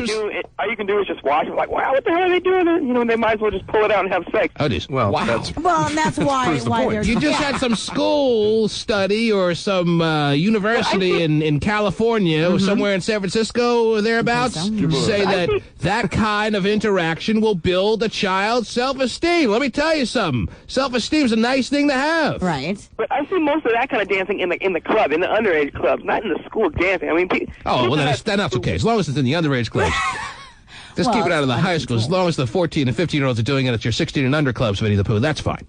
Well, you send your kids to a school dance. You think it's different than sending them to a club. I mean, it's a should be a completely different atmosphere. Why? It's the same music. It's popular music. It's how you dance to it. But the school should be a more controlled environment than a club. And since they have now that avenue to travel down for their freak dancing, Terry, you would think they would be able to just restrain themselves at the school dances, and why they'd want to go anyway with all this scrutiny is beyond me, Terry. Why would you even want to go to a school dance anymore? That's going to be the answer to all this. Which is sad, because then you lose the tradition, because way back in the day or whatever, I mean, it's always been really fun. It's been kind of cool to go to homecoming and get all dressed up and do that kind of thing. It's Friday night. I'm ready to get my ass clapper on. That's why I go to school dances. Oh, I want to see your ass clapping all shot. You doing any school dances anymore, Vinny the Pooh? I think we got one coming up beginning of the year, January-ish. Do you feel pressure put on you as far as music you're allowed to play, or do you feel as soon as people start quote-unquote freaking, whatever they want to call it, they make you responsible? Yeah, we get the dirty looks. Oh, you had to play that song, and it just they wouldn't have started doing that if you didn't play that one. Yeah. So what songs are deemed safe as far as keeping the freak dancing to a minimum? Kelly Clarkson. Anything that we're not playing. Wow. We're going to give them a freak dancing music. But everyone knows we're it. So what else is there? But at school dances, do you play edited versions, or do you play like the real? Of course, yeah. They have to play edited. Me? Have you heard some of the real versions these days, David? I have, actually. I just wondered. Man, I wondered if that was part of it. They're down on the freak dance, and I think we're going to edit that. Something tells me Kilbreath hasn't heard a real version of a unedited song in a while. Right. Because if you have, you would never have asked that question. Right. Well, I just wondered if that's what inspires them to do that. Some of the real versions of some of the songs we're playing these days are nasty. Yes, I've heard the David Banner one, yes. Mm-hmm. Was he the Incredible Hulk? In. Oh, yeah, it can get nasty from time to time. So, wow. So you have a lot of pressure on your shoulders. Yeah, it does. But, I mean, it's not our fault. They're going to dance the way if a CD was playing it. No, I don't agree. It's your fault. It's all Vinny's fault. Yes, and everyone should sue Vinny the Pooh for any out-of-wedlock children that happen as a result of this. Well, and maybe that's what they are afraid of, of course, at least. But if you're married in high school, then it's okay. Right. Yes. That's Man, I don't think it's... Come on. Well, again, I think if you're going to monitor dances and everything like that, then you need to monitor the whole school as, in general. I mean, come down on your everyday, like Steve said, 9 to 3. They're freak dancing by the lockers is what you're saying. Well, I'm not saying... They're freak dancing in the lunchrooms. You're letting a lot more go during the day. Oh, comes to an absolutely. apex during the dance. Yeah, yes. I just saw, I mean, I'm making light for a second there, but I also have to acknowledge I read a study recently about sex going on in high schools at a record pace. And not just under the bleachers like Terry used to do it. Are those records that you're talking about, the radio edits? What was that now? I'm sorry, I lost you. Yeah, well, I actually did as well. You lost yourself? Yeah. Yeah. Dump the last 10 seconds. Yeah, please. Kilba just threw us off the tracks again. Yeah. Well, I think sometimes my humor is just above all of you. Oh, maybe that's it. Definitely. Winnie the Pooh, we can't wait till you get back. Oh, yeah. Because that means food. Make it quick. Okay, let's go to the phones. 1-866-663-T-Man. Terry, this is nothing new. I remember back years ago, the problems with freak dancing. You think they would have figured something out by now or just let it go. Yeah.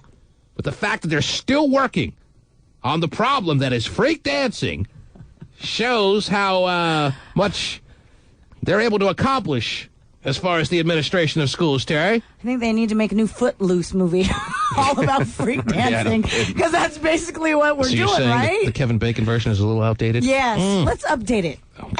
Boy, he was a gymnast, though. Yeah, he was. Adrian, hello. Hi. How are you? Good, how are you? Good, what do you got? Oh, I was just going to comment on how when I was in high school we had this problem, and in my ASB class we were brainstorming on ways to fix it, and we just kind of as a joke thing, we came up as this with the sexy timeout box. And so if kids were... Now, since we're on the subject, do you have a sexy timeout box? You're out of high school, you're telling me? How far out of high school can you be? You sound pretty young. How old are you? I graduated in 2004. I'm 19. Oh, geez, class of 04. Right so your think tank group there came up with the sexy timeout box, meaning if you just can't stand it anymore, you go into the sexy timeout box, you get a little quickie up, you shake it out, and I'm just trying to figure out what that means, Terry. This is what the best I can come up with. What is a sexy... Maybe I should ask. What is a sexy... Why don't you? Let's not just throw out what your thoughts are. Because I'm thinking of constructing one in my house, Terry. Are you? What is a sexy timeout box? Well, if the administrators or teachers thought people were dancing inappropriately, they would send them there. So you get 2 minutes for roughing in the penalty box. Oh, time for power play, baby. So it's a cool down box. It's a 5-on-4. So they dump a bunch of water on you to cool you down. So if you are tapped on the shoulder, let's say, at the school dances, you get placed how many minutes in the penalty box? Well, it never actually happened. It was kind of a joke thing, and then nobody ever followed through with it. Well, you know what? That's hey, not a bad idea. I'm listening to it. I want to know how many minutes you think somebody should have to get in the sexy timeout box if they're going a little over the line. And the next thing you know, they're playing Sex Over Glass. In the timeout box? Yes. I don't know, maybe like a couple of songs. So a 5 minute for fighting in the penalty box. Yeah. That's not a bad idea. You're liking it, Terry? Sure. Well, I mean, if they are so determined to, make something happen here, they got to like you said, follow through. Construct the penalty box. Sure. Thank you, Adrian. Maybe the school administration is listening, and just in time for Tolo. Is it Tolo time? Well, I don't know what time of year Tolo is, Terry. We never had Tolo dances. Oh, we did. That's 3 letters of the word Rolo. Stop it. Hey, you can roll a roll to your pal. You can. It's chocolate covered caramel. Anyway, the sexy timeout box, Terry. Yeah, not bad. If you're a school administrator, you're thinking hard about this one. Sure. Tapping somebody on the back. 5 minutes for you. 5 minutes. The sexy timeout box, though, which sounds kind of sexy and cool. I mean, it should be the dirty whore box or something like that. Do they put the big countdown like on the scoreboard in the school gym when you're in the timeout box? Make a big announcement. Shot clock. So you know exactly how much time you got left? Right. 30 seconds left, but I can't stand it! Here comes Lisa. She only got 10 seconds left. I'm grinding again, buddy. And there's nobody dancing, and they're all in this box. Yeah, then it becomes a big party So the whole box. dance is moved to the timeout box? That could be a problem. How many timeout boxes do you have to construct, Terry? And how big of a timeout box do you build? Well, obviously, you don't want it to be too big to... You want it to be nice and cozy, you know what I'm saying? Speaking of being in a lifetime sexy timeout box, good morning, Schwager. Wow. Hello, T. Hello. Yeah, Schwager, what can we do for you this morning? Well, I was just going to comment on this entire dance thing. All right. I've been to dances ever since 7th grade, and I was usually a break dancer. Right. Oh, but I've seen the Sonics have been trying to get a hold of you to entertain at halftime, by the way, but go ahead. Right. Yeah, but I've seen freak dancers, and, compared to what they do in the hallways, That's not very bad compared to what they do in the hallways. So they do much more in the hallways, much more graphic stuff in the hallways than they're doing at these dances, so what's the big deal?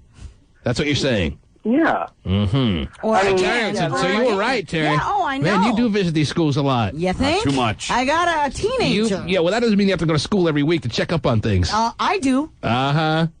Good parent. Pretty amazing. And let's him know that Is that good parenting, Steven, or is that overbearing? Because that means that my mamala was a bad mom because she never came to my school. I can't remember my mom coming to my school once. Couldn't even find it. It's a different time. Couldn't even find it.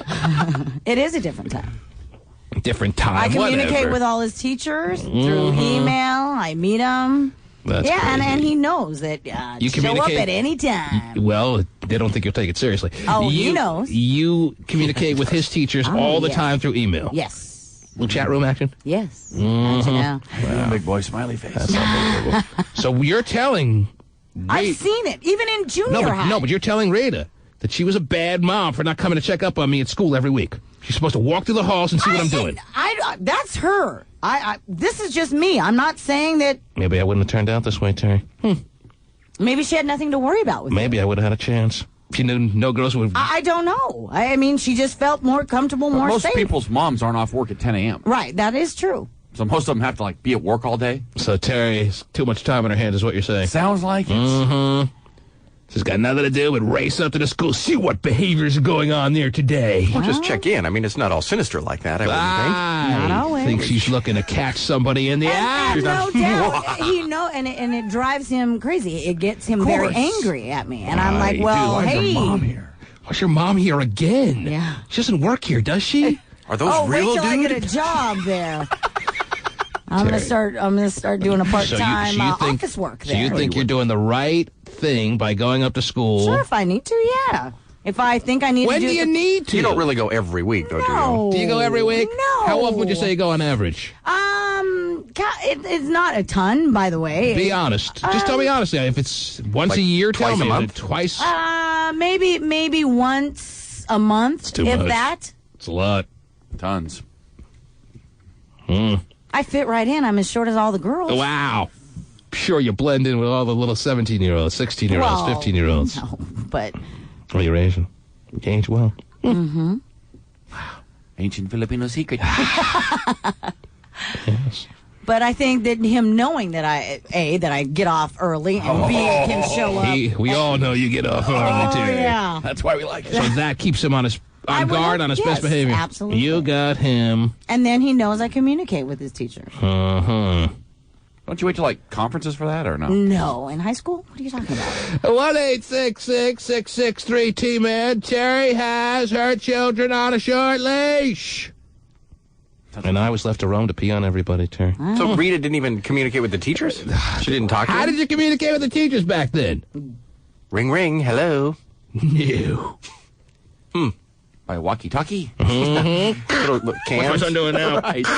Over. The T-Man. The freakers agree. The freakers agree. The freakers agree. The freakers. I'm not an animal. All right, let me see what we got going on out here. Who do we have? Bridget, 35-year-old lady waiting outside? Yes. Do you notice here it says she works at Amazon, by the way? I do notice that, That may have to disqualify her right there, Terry. Right. I'm trying to win a gift card. Because one of the spots that the $5,000 gift card can be redeemed, as you know, as you've heard over and over again, is Amazon.com. Or eBay. She should have said she was an Amazon. That's what it is. Yeah, she is an Amazon woman. There it is. Well, all right, we'll let her in, but she can redeem her card, obviously, at Amazon. She probably gets it free anyway. Probably not. Just buy anything free at Amazon. I paid half price at McDonald's for my food when I worked there. And she's the only one outside right now, or what? No, another girl just actually arrived. Just got There's here. two women outside. Wow, Correct. Both trying to get themselves in position The freakers agree. to win themselves a gift card at one of the following locations. South Dakota, Ottawa, North Bay, Macy's, and Monterey Bay. Breakdance. Oh, wow. Freak dance, too? Yes. Cool. So what to do with the two ladies, Terry, is to be determined. In the meantime, a lot of listeners are waiting to talk, Terry. Anytime you bring up the conversation of freak dancing, everyone wants to call in with their freaking opinion on freaking dancing. Sure, freaking, man.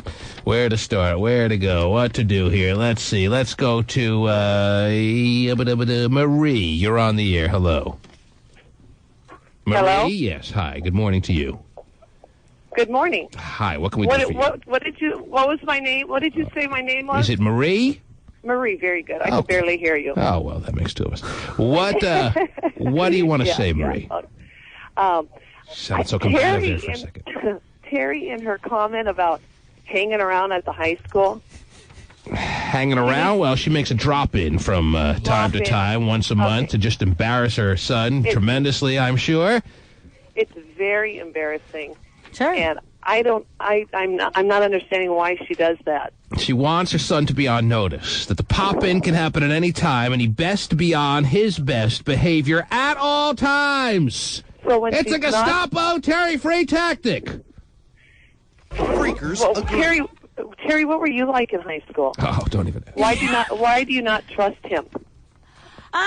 Because psychologist now? I know my son. I live with him 24 hours a day. So why do you need to check up on him then? Because she's saying, knowing her son, he needs this kind of structure and discipline, and she's prepared to offer it in full force. Right. What are you not getting here? It's over the top. It's overdone. It's over a lot of things. It's over the moon. And I would like to see my son be successful and stay focused because. What if it backfires? So what you're saying is you doubt him, that you don't think he can be successful. I know he can or focused if you're not hanging out. Well, when I get emails from teachers saying, he's being disruptive in class and he's not focused. Should all parents be doubters in some regard, Terry, if they're really being realistic? Is that something that's... Should all parents be doubters in some regard, Terry? Is that being on top of things? Is that just another way of saying I'm monitoring everything I need to monitor? Sure. Because if you're monitoring, that in some sense can be construed as doubting your own child. It could be. Yeah, and you know what? He's going to have doubts himself now because you doubt him. Well, it's interesting because... You need to cut the cord and realize that just because you were a goof-off in high school and a runaround doesn't mean that your kids are going to be... Oh, but he still has to watch him. Yeah, he's not 18. You don't have to watch him. You're going to the school to watch him. That is so embarrassing. But you have to realize, you know what? I'm not one of these parents where, like you want to be your daughter's best friend and you want to host the sex and drug parties so that you can be popular. I'm not one of those mothers. Terry, we build our son's confidence quite a bit. Terry. I mean, I don't want him having sex with your daughter and having to raise your daughter's child. Because you can't control your daughter. Because you can't control your daughter. Good one, Terry. We don't even know if she has a daughter, but that's a good line. Marie, do you have a daughter by chance? Pardon me? Do you have a daughter by chance or no? Yes, I have 4 children. You have 4 daughters. What's their MySpace? No. I have 4. What's their MySpace? I have 4 children. I have 5, and? Wow. Yeah, and you know what, Terry? You know what, Terry? I got a bigger uterus than you. Terry. Terry. I haven't told you how to raise your daughter. Don't tell me how to raise my son. It's my house. Listen, you know what? I can't really hear you. How many times has Terry said that? It's my house. It is my house. Okay. I'm not paying her bills. Raise your child how you want to raise your child. This is just how I do it. Terry, this is how our house does it. Mm-hmm. Terry, what I'm saying is use the phone or the internet to check up on your kid. Walking around the high school is very embarrassing. I don't think she walks around. Spend the day there, lady. but I understand the point because I started it, Terry. Going once a month, if that's truly as often as you go, may be seen as a tad bit too much. Okay, well, whatever. As long as K through 12, Rita never saw the school except on like parent-teacher night or whatever conferences they ever had. Well, she went to those little deals. But what's interesting, I think she fell asleep at half of them. My sister, who is a middle school and high school teacher, her and I have conversations all the time about, because she teaches kids his age.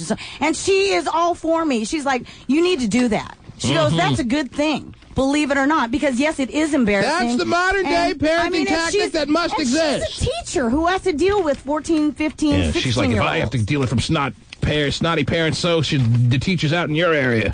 But she realizes that at certain ages... And you're just the type to really give them hell. I don't think the teachers are mad at Terry for being there. They probably would like to see more of that. You think they're happy to see Terry coming down the hallway? Yeah. The actual parents that care? I'm sure they'd love to see that. I doubt that the teachers are all excited when Terry Fleiss starts knocking on the door. It's a forewarning. Let this bitch in again. Yeah, it's a forewarning. Hey, I'm coming in. Uh-huh. Boy, having kids sounds fun. Jesus. You ready to sign up? Yes. Follow my kid around high school? Holy crap. Doesn't necessarily mean you have to follow your kid around high school. All right? The freakers agree. You love them, and you don't want to have them fall off into the wrong path. I don't want them to go to myspace.com and have a space and then meet somebody and get murdered. Now you're the anti-MySpace. No, I'm just saying. Okay. I mean, I get pissed when my dog sniffs another dog's ass. Yeah, I let him have it. I follow him around the park. Once a month, you got to drop in there, yes. Man. Put him in the timeout box. He's got one. Dave. Davey? Are you there? Yes. What do you got, Dave? I got a caller about the freak dancing. All right. Now, I say pretty much the whole school administration cannot control what the hell happens. So you might as well throw your hands in... people doing whatever the hell they feel like. So. Throw your hands in the air and surrender on the freak dancing because you can't control just about everything else. Just be happy the kids aren't shooting each other up here in the Seattle and Western Washington area. If the school administration doesn't lack it, well, then they can take it up the ass. Oh, jeez. Jeez. I just think he was really dying to say that line, Terry. I think so. Something tells me that guy's got a van with tinted windows. Mm-hmm. Just a hunch. Looks just like yours, huh? Yeah, I sold it to him. I recognize his voice. And he keeps waiting. His check bounced. Keeps waiting for Dorian outside the school. Or Darian. Or Dorian. Dorian. God, that's the guy Steve was waiting for. Chanel! Whatever his name is. What's up, Chanel? Yeah, I just graduated this year, and last year, during the dance, the very first school dance, we actually did have a timeout box. Oh. Where... if you did get tapped on the shoulder, you had to go sign in a little sheet and sit in timeout. You got to sign into the timeout box. Oh, that's great. And then time in, time out. Right. You got to punch the clock. And then if you got a timeout like 3 times, you got kicked out of the school dance. And nobody went to like any other dances for the rest of the year because tickets weren't selling except for prom. That's the only dance anybody wants to go to. Mm-hmm. Timeout is not a good idea. Wow. All right. And then... Well, but it's not a good idea for the school just to let you guys do whatever you want. The administration doesn't want us to freak dance because they think that if we freak dance, then we're going to go have sex. And what they need to realize is if people are going to have sex, they're going to do it regardless if they stop us from freak dancing or not. Yeah, are you ready to say, point blank, that freak dancing will lead to sex? You ready to make that connection? That the next logical step from freak dancing is right there in the parking lot? You're going to go at it or what? Well, or can there be you could say that. Freak dancing without those interested in going to the next level, all right? Is she still on the phone? How old is your son? Okay, she hung up. No. Please. What? No. Who's next? Let me see. I'm trying to get as many calls as I got. Rachel, hello. Hello? Yes. Hey, you know what? I'm calling about Terry. I'm not saying you're a bad parent, Terry. I'm just saying, like, what my parents did to me is they were way too overbearing, and it made me just want to do everything bad that I could possibly do, even if they didn't know about it, just because I knew it would make them mad. Okay. Mm-hmm. Hopefully she's evaluated her son and realized that probably won't be the same with him. No, he can handle it. Yeah. Steve! Hey, good morning, everybody. Hey, Terry, I agree with what you're doing because they'll have more respect for you in the end time. So go ahead and do your thing. There you go. There's the endorsement you wait for. Don! And you want to go out. Hey, man, Terry, you got to be careful what you're doing. My mom forced me to go to Catholic school, kindergarten through, 9th grade. Uh-huh. She was always on me. She checked up on me at school. And it just so happened when I got to 10th grade, I went to public school, and I went berserk. I went bananas. Sarah, hello. Hello? Yes. Hi, I just wanted to say I think Tara's wonderful for checking on her son in high school, too. My mom was very involved in my school, and it kept me from doing a lot of things that I would have been doing. And I plan on doing the same exact thing with my daughter when she goes to school. I think Terry was wonderful for telling a stranger that her son's not going to raise her daughter's kid. Awesome. My son's not going to raise your daughter's kid. Yeah, you raise whores. Is that beautiful? Jeez. Okay. Have you heard enough, Terry? Oh, sure. Have we talked enough about freak dancing? I think so. I think we have. The freakers agree. Oh, that's good to know. Yeah, it is. So when we get back, we have two ladies waiting outside, Terry. Woo! To meet the Grinch. You're a mean one. Oh, well. Mr. Grinch. Only if my mom came to school once in a while. You really are a he. Yes, but Darian won't be. You're as cuddly as a cactus. Oh. You're as charming as an eel. Hi there. Mr. Grinch. You're a bad banana with a greasy black peel. Working on it. The T-Man. Power. Eric. Rock on. Dr. Charles Moma is indeed here at the King County Jail at the start of what could be a long prison sentence. Wow. Somebody wanted to take this case. It's not going to be the most comfortable prison sentence in the history of mankind, Terry. Have you seen the size of this man? I have. Did you see they needed 3 pairs of handcuffs just to get them all ready to head off to prison? I did. 3 pairs of handcuffs because he was so large he couldn't put his hands behind his back? Yep. Why bother? He's not going anywhere. Come on. Mm-hmm. He runs upstairs, he's going to have a heart attack. Yeah, he's not running anywhere. You were following this case closely, Terry. You were wondering if they're going to get Charles Moma. Yes, I was. And the good doctor is off to prison. He is. Could be a long prison sentence. Nobody wanted to take this case, and it was really frustrating. And she was the first to come forward, first to find a lawyer who believed the unthinkable, that her gynecologist, Dr. Charles Moma, had sexually violated her. Now a jury has vindicated Kelly Aker. Yes, I'm very happy about that. But I am disappointed also because, you know, they didn't let everybody testify. Well, obviously, you didn't need everyone to testify. Right. You got what you wanted. Man, if you're still not satisfied? Lord. Man, most people don't want to testify. Wow. It's like good that they're not there. Right. So 4 more people to tell what we already know about. I can't believe this guy was an amazingly successful doctor from what they're saying. Because if I was a woman, Terry, I would never let this guy touch my pussy. Yeah. Are you kidding me? He was you have a cat now? He's huge. Yeah. Oh, man. He actually had 2 offices, one in Federal Way and one. I don't care if he had 90 million offices. This guy's not touching my puss. I know. If I'm a woman, I don't know how women do this, Terry. If I'm a woman, I go to about 17 doctors before I let one. I interview, I get to the point where it takes me months to feel comfortable, years to feel comfortable with one gynecologist, Terry. And then finally I'll say, yeah, you look as least scary as possible. Right. Maybe the candles and the champagne and everything that he had, though. The guy was like 6'9", 523. Yeah, he's a big boy. Parts unknown. His hands are the size of catcher's mitts. His hands were huge. You don't need that. His arms are huge. You gonna let that road roll over your puss? Whoa. I don't get it. No. Now a jury has vindicated Kelly Aker. Yes, I'm very happy about that. But I am disappointed also because, you know, they didn't let everybody testify. And there's so many of us. So many. She doesn't know that for sure, does she? She knows what happened to her. Right, but I'm sure, I believe that when it all came Shut out, down. everybody out of the So woodwork. what was he doing? When he was examining them, he was like, yeah. And he was having sex with them. Right. He says it was consensual, and they say it was against their will. And they even admit, there was a couple of them who admit that, you know, they would do it in exchange for drugs because a couple of them were addicted. And That's politics. So they liked having a crooked doctor in that capacity, right? But everyone should have a crooked doctor on their side, Terry. That's the way I look at it. Oh, you want me to come in for that prescription? But are you going to tell me, Terry, that you didn't interview like at least 97 doctors before you let one gynecologist touch you? Sure. I mean, I definitely did my research. I found my... I don't know. It doesn't seem like women do that. The most intimate of situations. The research is, benefits covered? Yeah, I'll go. Yeah. They're not on the choice plan? You go to one doctor and you let them start splitting you wide and well, and also I think what a lot of women do as well is they get referral, you know, find out from their girlfriends who their doctors are and do it that way. I mean, I have a schedule of 6 interviews for a proctologist just today, Terry. Do you? Wow. Yes. Wow. My butt crack is sacred. A little advice. You want the smallest dude available. Okay, that's what I'm thinking. Yeah. But you like the pre-screening process, don't you? You don't want him giving you the old exam. MoMA.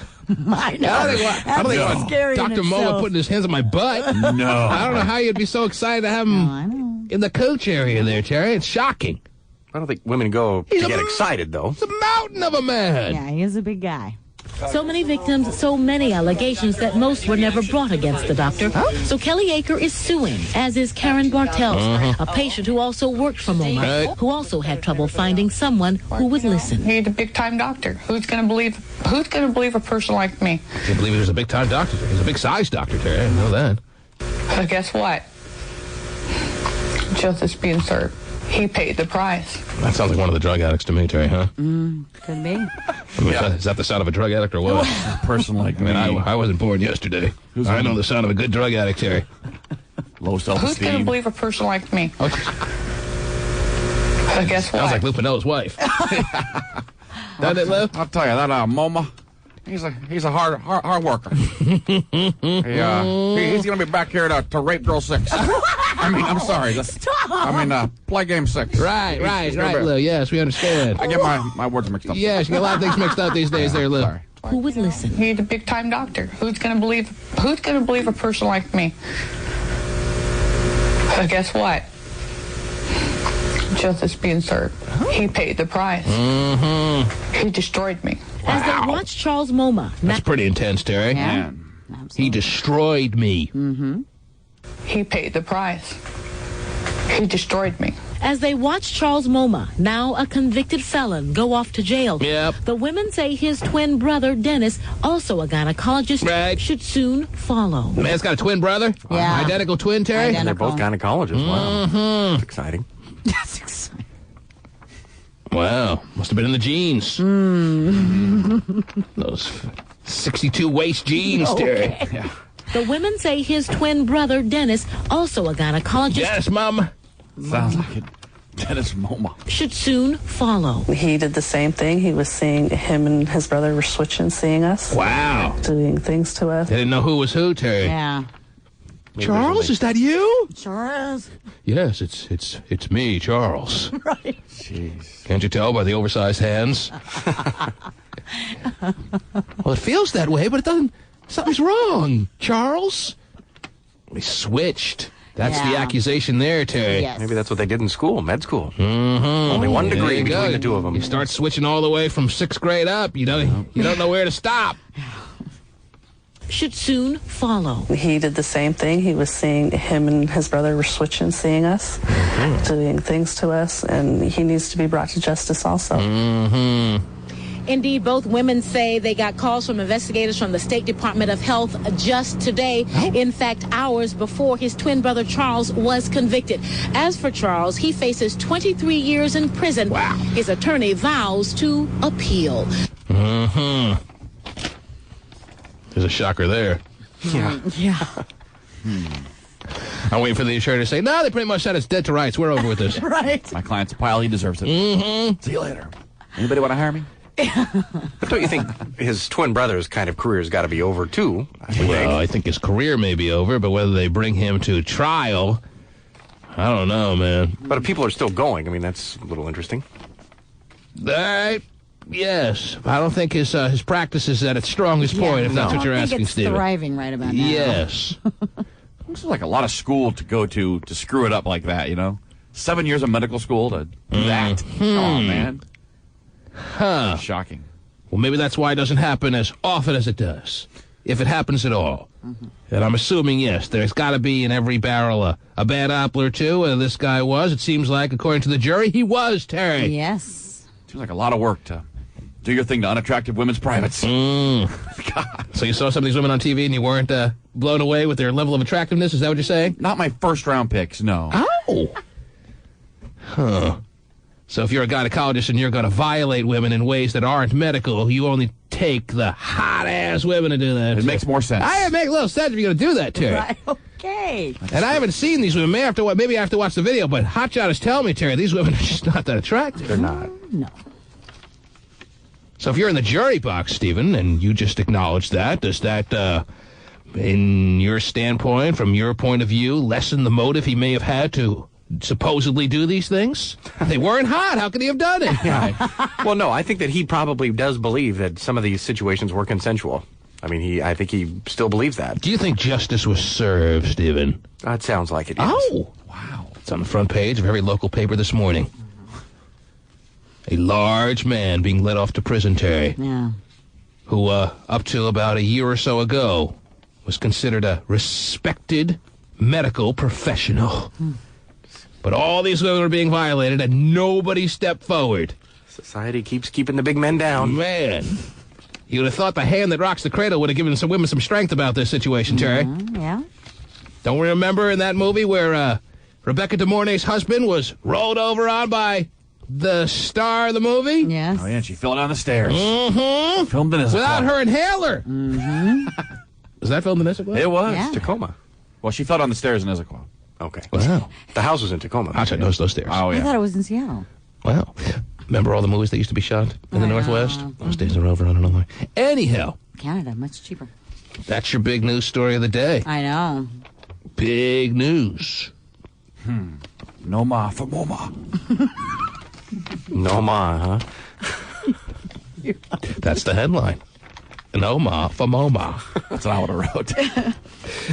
Ladies and gentlemen, we have time now. We got to meet Bridget, who's outside, who works for Amazon.com. Oh. You ready to bring in Bridget? What are we going to do with these two ladies, Terry? That's the question. Oh, Jesus. I don't know. I see these two ladies challenging each other, with one being able to make the scroll and one not, in a sensibility morning show challenge, Terry. Whoa, sensibility? Yes, women and sensibility. Do they have any connection? We will find out.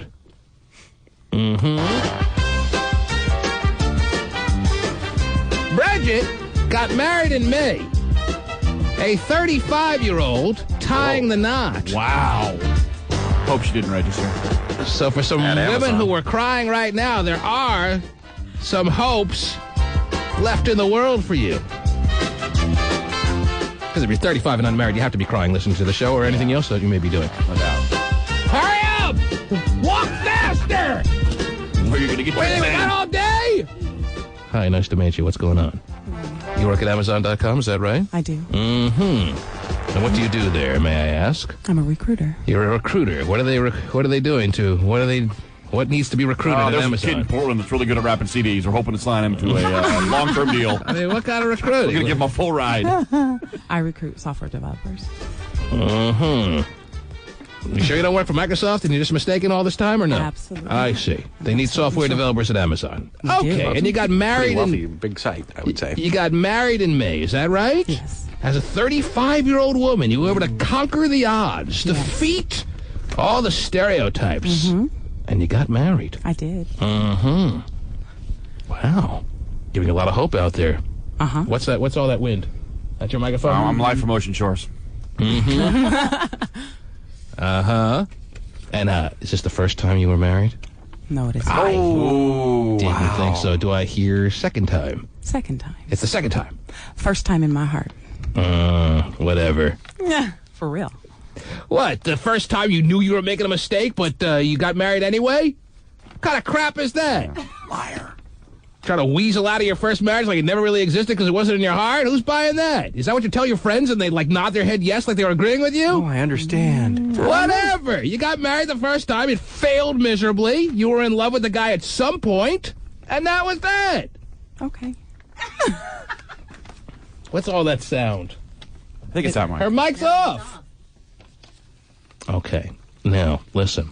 Yes. I know you want a $5,000 gift card. I don't know why. You work at Amazon. You should be able to steal all the stuff that's there, right? In the factories and the warehouses, right? No? Okay, whatever.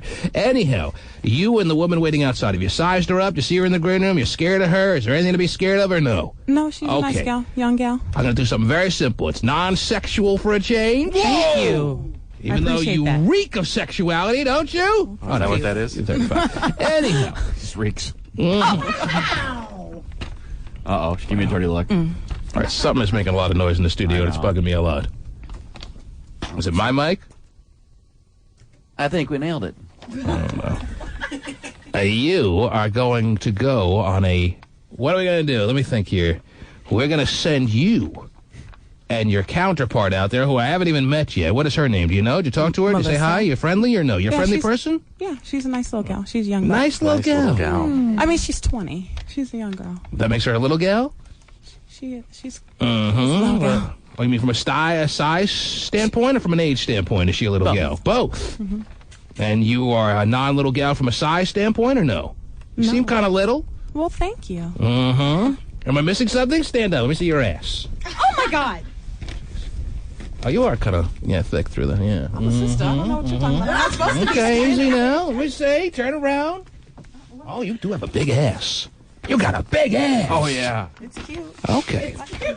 Well, it's big, it's thick, it's nice, it's juicy, it's plump.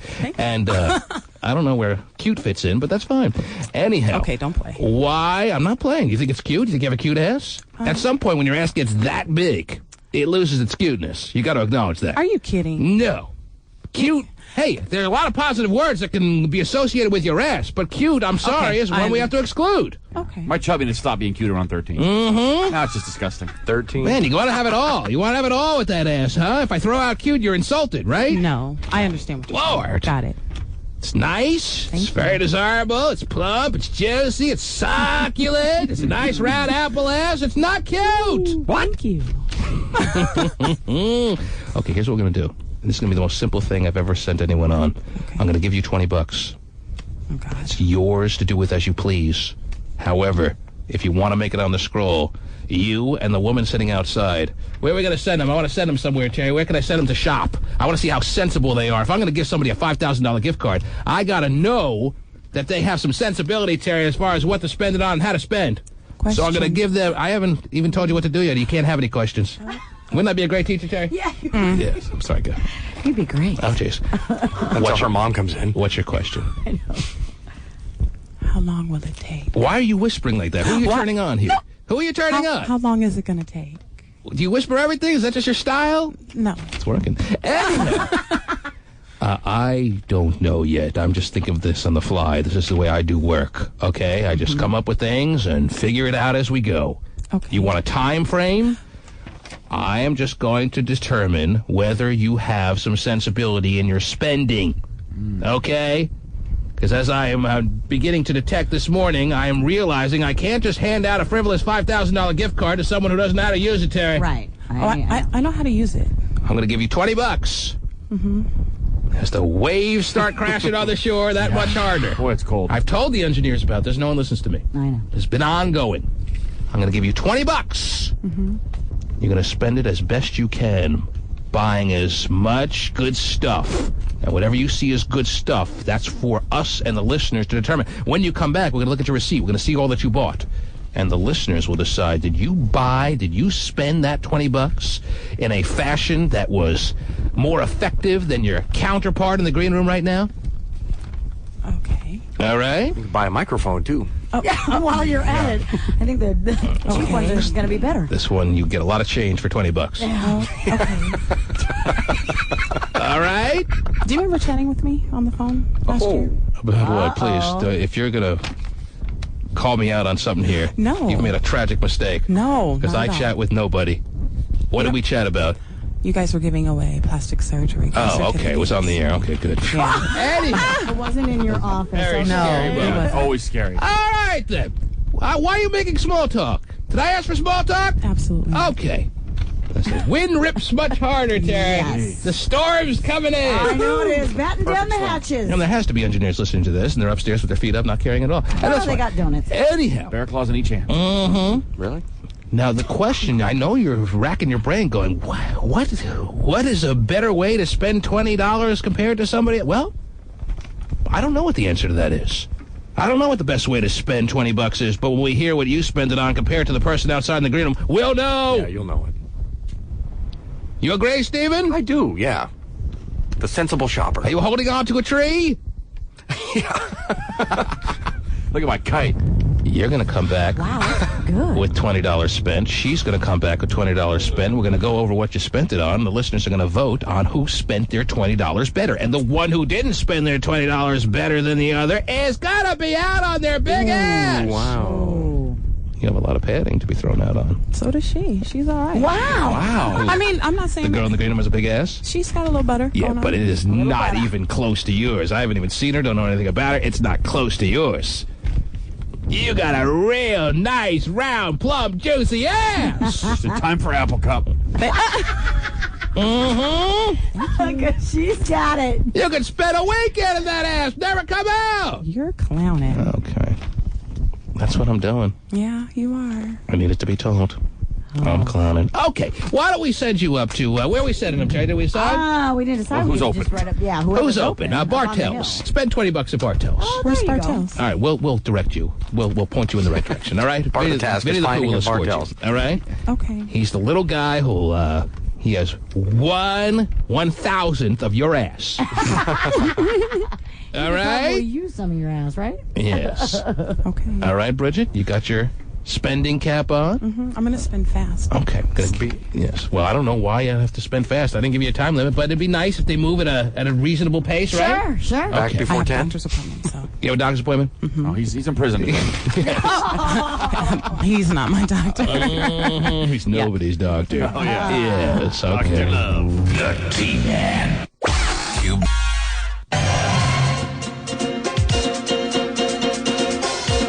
It's 8:48 now at Cube 93. I'm Stephen Kilbreth. It's time now for your news update. Seattle police believe they may have solved the killing of a woman who was beaten and strangled in 1976. According to documents filed in court, DNA analysis has linked the death to Morris John Frampton, who's serving time for the murder of two prostitutes in 1977. Seattle Public Schools is ending its fiscal year with the largest amount in reserves since its budget blunder 3 years ago. The district ended the 04-05 fiscal year in the black for the third year in a row, increasing its reserve funds by nearly $8 million. Hurricane evacuees staying in Washington are being encouraged to visit a new temporary assistance center. It's at the convention center. Governor Gregoire says the state will do all it can to get more help for these people who, now that FEMA says that housing assistance will end on December 1st. In sports, the Sonics won in Boston last night, 113-100. Cloudy, patchy fog is burning off, highs near 50. That's your news update on Seattle's #1 hit music station, Cube 93. Still is, ironically enough. All right, let's see what we got here. We got text pages, Terry. It's the two ladies. We have what? Monica and Josephine. What are their names? Melissa and Bridget. Melissa and Bridget. Boy, you were close. They're out spending cash, Terry. Not much cash, of course, Right. but enough so we'll have an idea if there's some sensibility about the people coming down here. Within the people coming down to be on the sacred scrolls, do they have an ability to spend money wisely? Is that from the trust fund, that money? Because if I'm going to give you a $5,000 gift card, you better know how to spend. Yeah, absolutely. A $5,000 gift card to Southside, come on, everybody, all the way, don't get birthdays, that's not Ripley. You better know what you're doing. Speaking of knowing what you're doing, let's get to the text pages that have rolled in throughout the morning, Terry. The ones that stand out to me because they are ones of interest. They come on in to this here station at 97373, don't you know? That is the text page number for one and all. That's 97373. Somebody writes at 8:52 and 15 seconds. I think Hot Slop Scott should apply for a job at that stud ranch. They need somebody to clean the rooms, huh? Mm-hmm. I'm the guy. 8:52 and 10 seconds. Is Eric Flowers a ginger kid or a daywalker? Come on.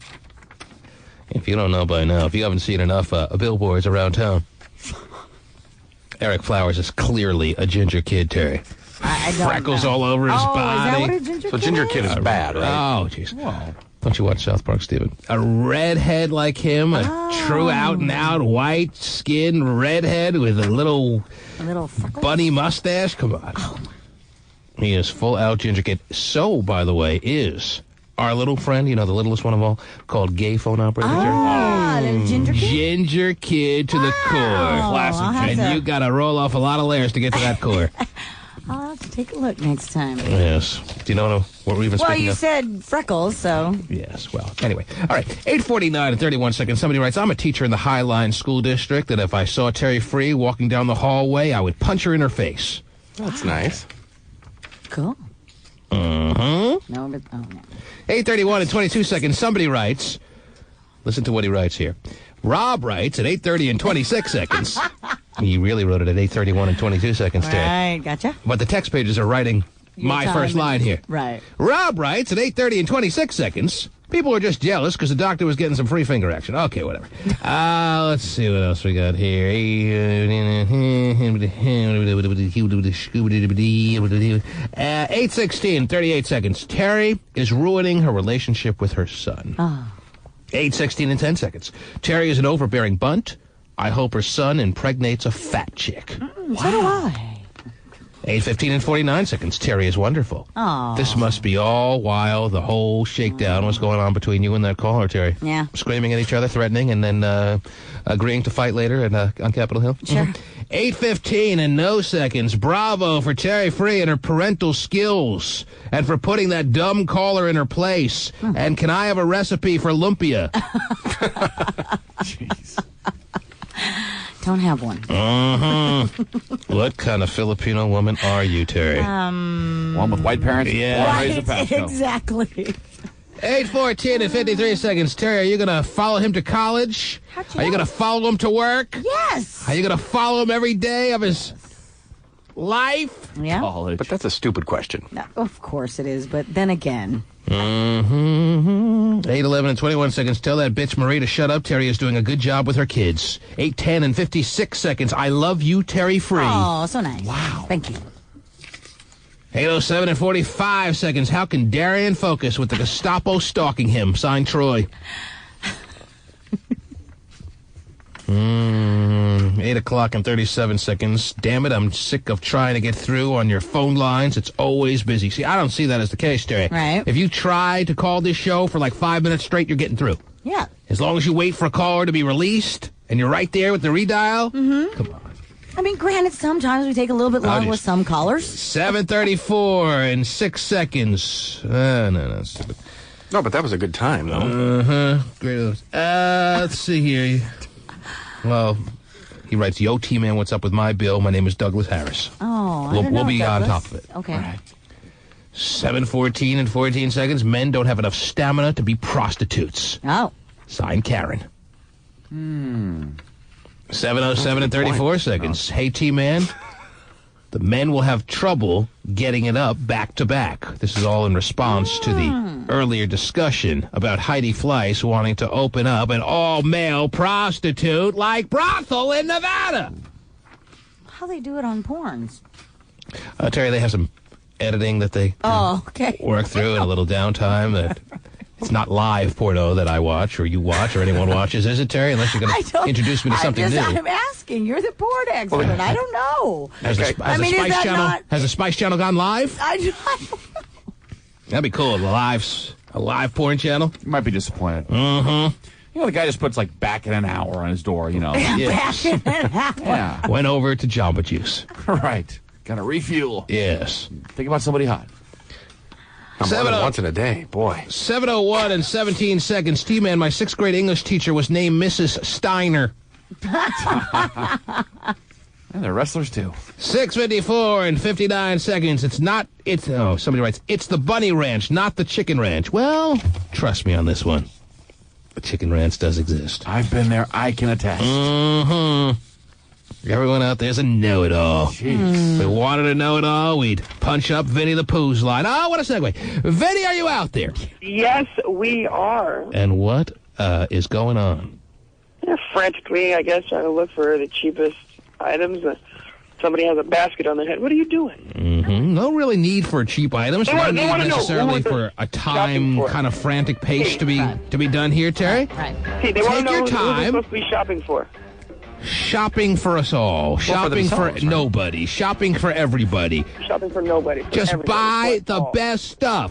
I don't care if it's one thing. Terry, if it's one thing, and it's better than the other person's million things. Like if your one thing is better than her million things, it doesn't matter. Just the fact that Vinny the Pooh has to resort to barking out instructions in the middle of Bartell's, Terry, is a little bit too much for me to handle. So it's something that's like $40 that they get for $20. That would be a good deal. It's basically a day where I had no idea what to do with these two ladies. So why not send them out. shopping? Exactly. Let them do what they do best. Yeah, that's it, too. That's our only skill. Hey, one of these chicks was really weird, though. Mm-hmm. Like, so I was asking her about her colorful phone, piercings all on her face, and I'm cool with that. And then she came out and says, your green room sucks. I'm like, what? Why does our green room suck? She's like, it doesn't have stickers in it. I'm like, what? Stickers? Well, I've been trying to convince for some time to have stickers? Put as many stickers as possible, Terry. Stickers are a must in every good green room. All right. She's a weird one. All right. I told her I had to question her extracurricular activities because she's just a little too weird. Wow, this is very enlightening. Anyhow, again, let them take as much time as they need, buy as much or as little as they want. I lost them. When they're done, let us know. Let them come back here. Let us review what they bought. Cool. Can't wait to see you. And we'll make a simple determination. All right. So just one of them is going to make it on. One of them's going to make it on. If that, Terry. Oh. All right? Yes. Where are they now? Obviously, you can't lose the one with the huge ass. I mean, don't tell me you lost her. No, I'm actually right behind her. It's a good place to be. No, she's in the feminine products aisle. Look at this. What does that say? Extra. That's right. Fight over feminine products right there in Bartell's. That's terrific. Yeah. Oh, my God. Yo, you're in the feminine product aisle. Don't try to tell me anything different. This is where you were. Well, everything in Bartell's can be construed as the feminine product aisle, Terry. I see protective underwear. Well, that's because you're looking down, Vinny. Anyhow. I don't know. We'll check back with you. Sound good? All right, terrific. It's working out wonderfully. Yes, Terry, it is. let me reopen the phone lines. Okay. This gives us plenty of time to see what's going on out there at 1-866-663-T-Man. You got a couple of stories or what? What do you got? I actually do. I mean, it's kind of going back to, people give me a hard time about being a strict mother. I have a story here about a mom who actually took her 14-year-old daughter out on the street and put a sign over her and said, I don't do my homework and I act up in school, so my parents are preparing me for my future. I will work for food. And it worked.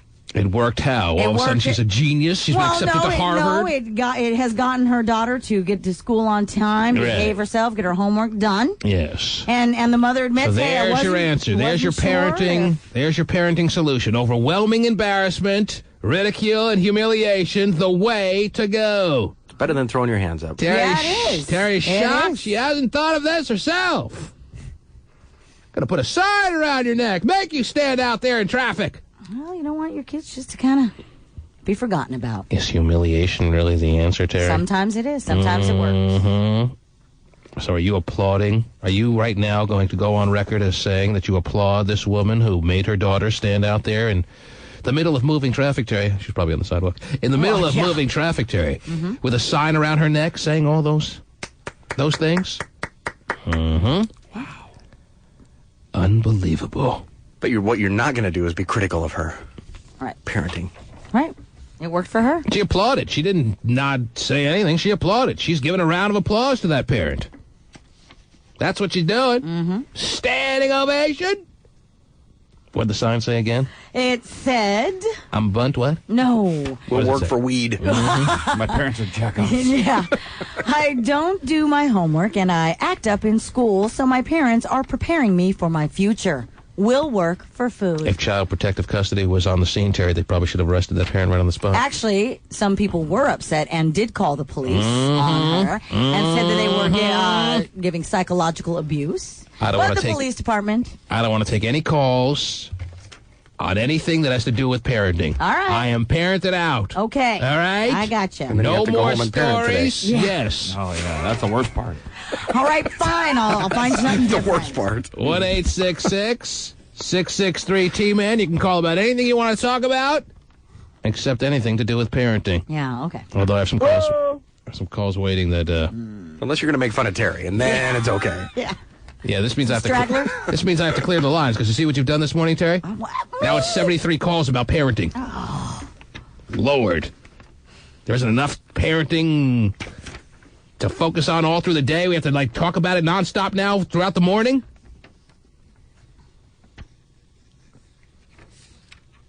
Clearing the lines. Okay. Disaster. Oh, you are clearing them.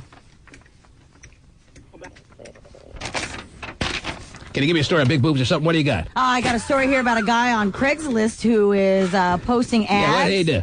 That said, Let me squirt it all over. Well, get ready. Oh, He's posting ads on Craigslist that say... Craigslist?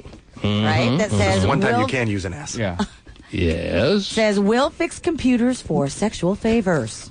And apparently it's been working. 34-year-old gentleman out of Sacramento, California. Greg, the internet guy? No, maybe so. He says, the gentleman says that most of his calls that he gets are for spyware removal and viruses. In fact, one girl didn't even wait for him to finish the virus scan, and she, Whatever. I'm just telling you. According to who? Sync Magazine. According to Sync Magazine, but how do they have to go on what he told them, I'm sure. That he was getting all this action because he put this ad online saying he'll fix people's computers for sex? Yeah, well, I'm sure there are some people out there that would rather not have to pay any fees to get their computer fixed and be willing to give up the ass. I should have listened to those classes a little bit. Yeah, computer classes definitely paying off. I get amazed at people that can just like take apart a computer and put it back together. Shocking. To the point where, I have to jerk them off. Hey, if you're going to get rid of my spyware, I'll do whatever. 1-866-663-T-Man. This is giving enough time, I'm hoping, for people to get the message that I'm not taking any calls that have anything to do with parenting. You're on the air.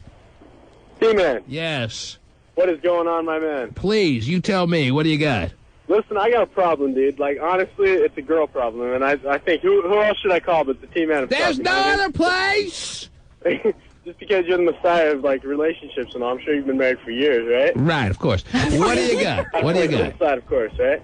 What do you got, dude? Well, listen, all right, here's how it goes down. I went to college with a girl for a couple of years down in California, and we were kind of together for a while, you know? But, you know, college ends one day, and, like, we're not from the same city, so she went back home to Texas, and I'm back up here in Seattle.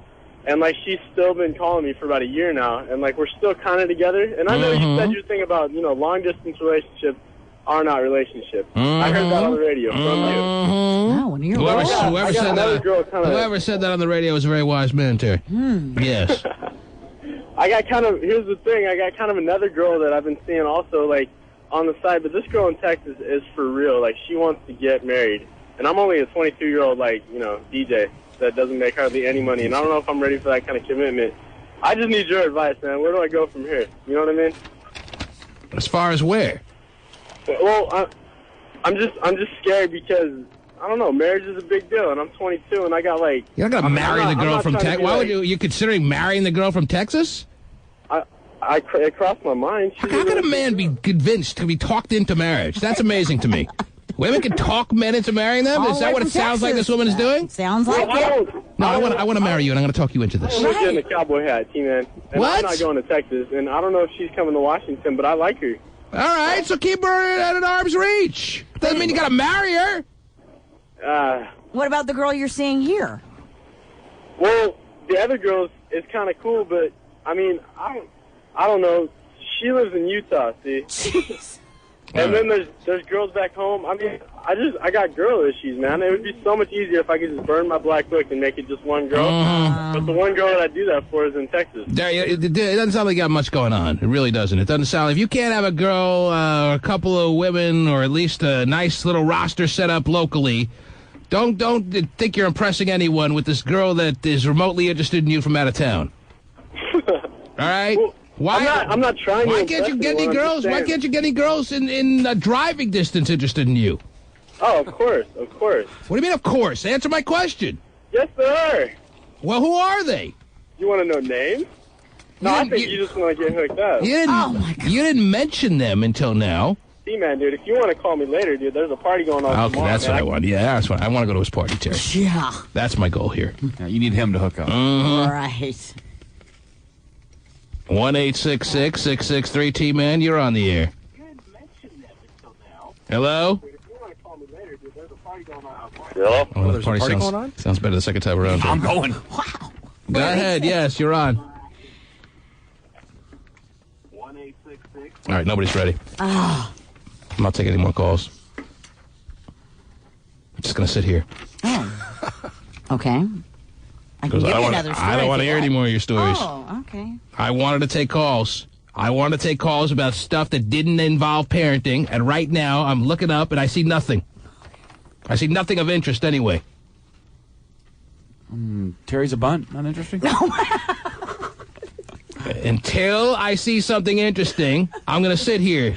Okay. And I'm not even going to disconnect them. You're going to have to figure it out. I'll take random ringing phones. Those are a lot more interesting. You're on the air. Yeah, I'd like to talk to T-Man about a discussion. What discussion? Well, about Am I having a discussion about anything? The dancers at school. Huh? Freak dancers. The freakers? Yeah. That was an hour ago, dude. I don't live in the past. I'm not talking about the freakers. I'm not talking about parenting. I'm not talking about anything we talked about last hour.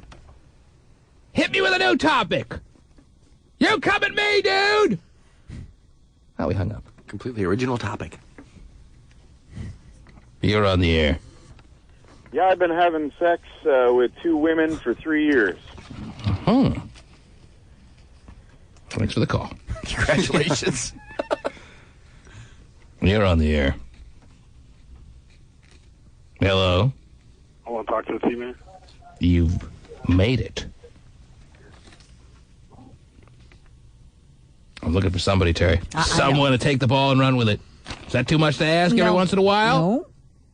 Hit me with something interesting. You're on the air. Whenever I go outside, all I smell is poop. Oh, it's really good.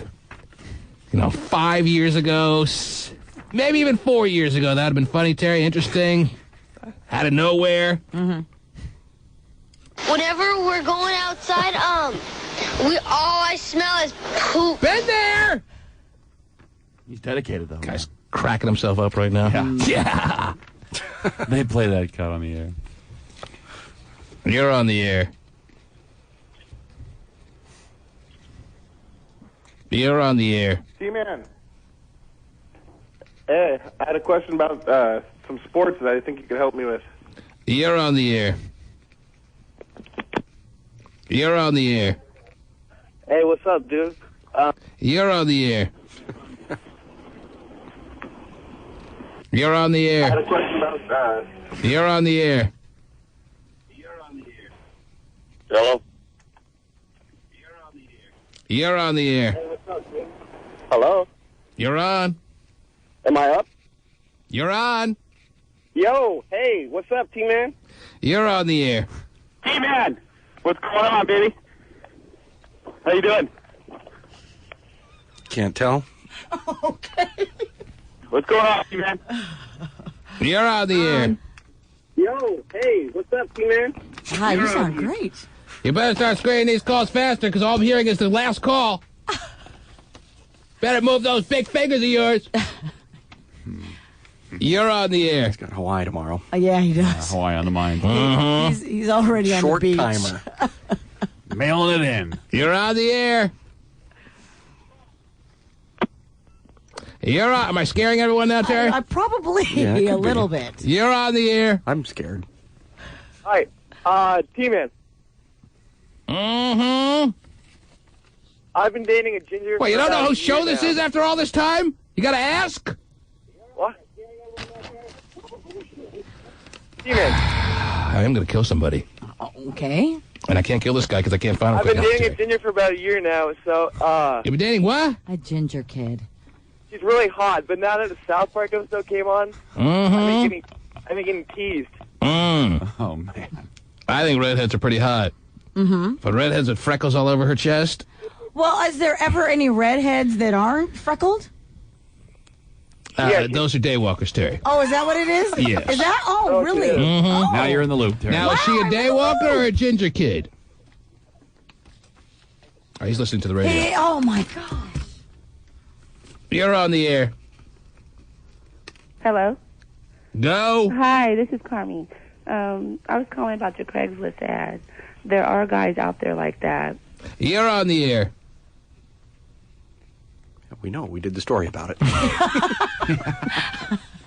Hello? Hello. Hey. I'd like to know every once in a while when we don't offer a topic, and we rarely do, so I don't know why we're having so much trouble this morning. But I'd like to know when it's time to just open the phone lines, when listeners may not have been expecting it, that they could come up with something interesting on their own, Terry. And we have been the master of the interesting for so long now We'd like it thrown back at us every once in a while. Is that too much to ask? Not too much to ask. And the listener could give us something of interest every once in a while? Should be a little give and take. Yeah. Where's our entertainment? All you do is give. It's a damn shame. You're on the air. Hello? T-Man. Yes? How's it going? It's... Go ahead, sir. Hey, listen, I've been broken up with my girlfriend since the July 4th. It's been about 4 months now, right? And, I have a calendar. What's that? Go ahead.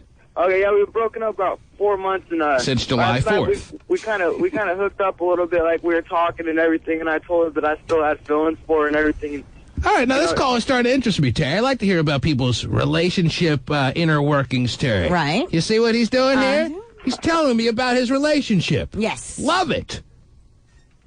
The fact that he had to break down July 4th to now has been 4 months I didn't need. Right. But at least we're going somewhere here. It could just crash and burn quick. Always that possibility. But at least he's piqued my interest. Yeah, breakups and fireworks? Great combo. All right, dude. Are you playing with yourself as you're making this call, sir? Oh, my gosh. What's that? Go ahead. We kind of were talking last night, you know, and I told her I wanted to be with her again and everything like that, and she really didn't have too much to say, but I could still tell that she had feelings for me, but I told her 5 months has been long enough if we're going to be together again. It's I thought it was 4 months. Pretty soon. Why doesn't she have too much to say? What does that mean? She didn't have too much to say. She's She's pretty dumb, T-Man. Into the conversation, I was talking most of the time. She just was like, yeah. Mm-hmm. Pretty much just agreeing, you know? That's because her new boyfriend was laying next to her. Oh, jeez. All right, Terry, you know what? All right, so what has she been doing the past 4 or 5 months?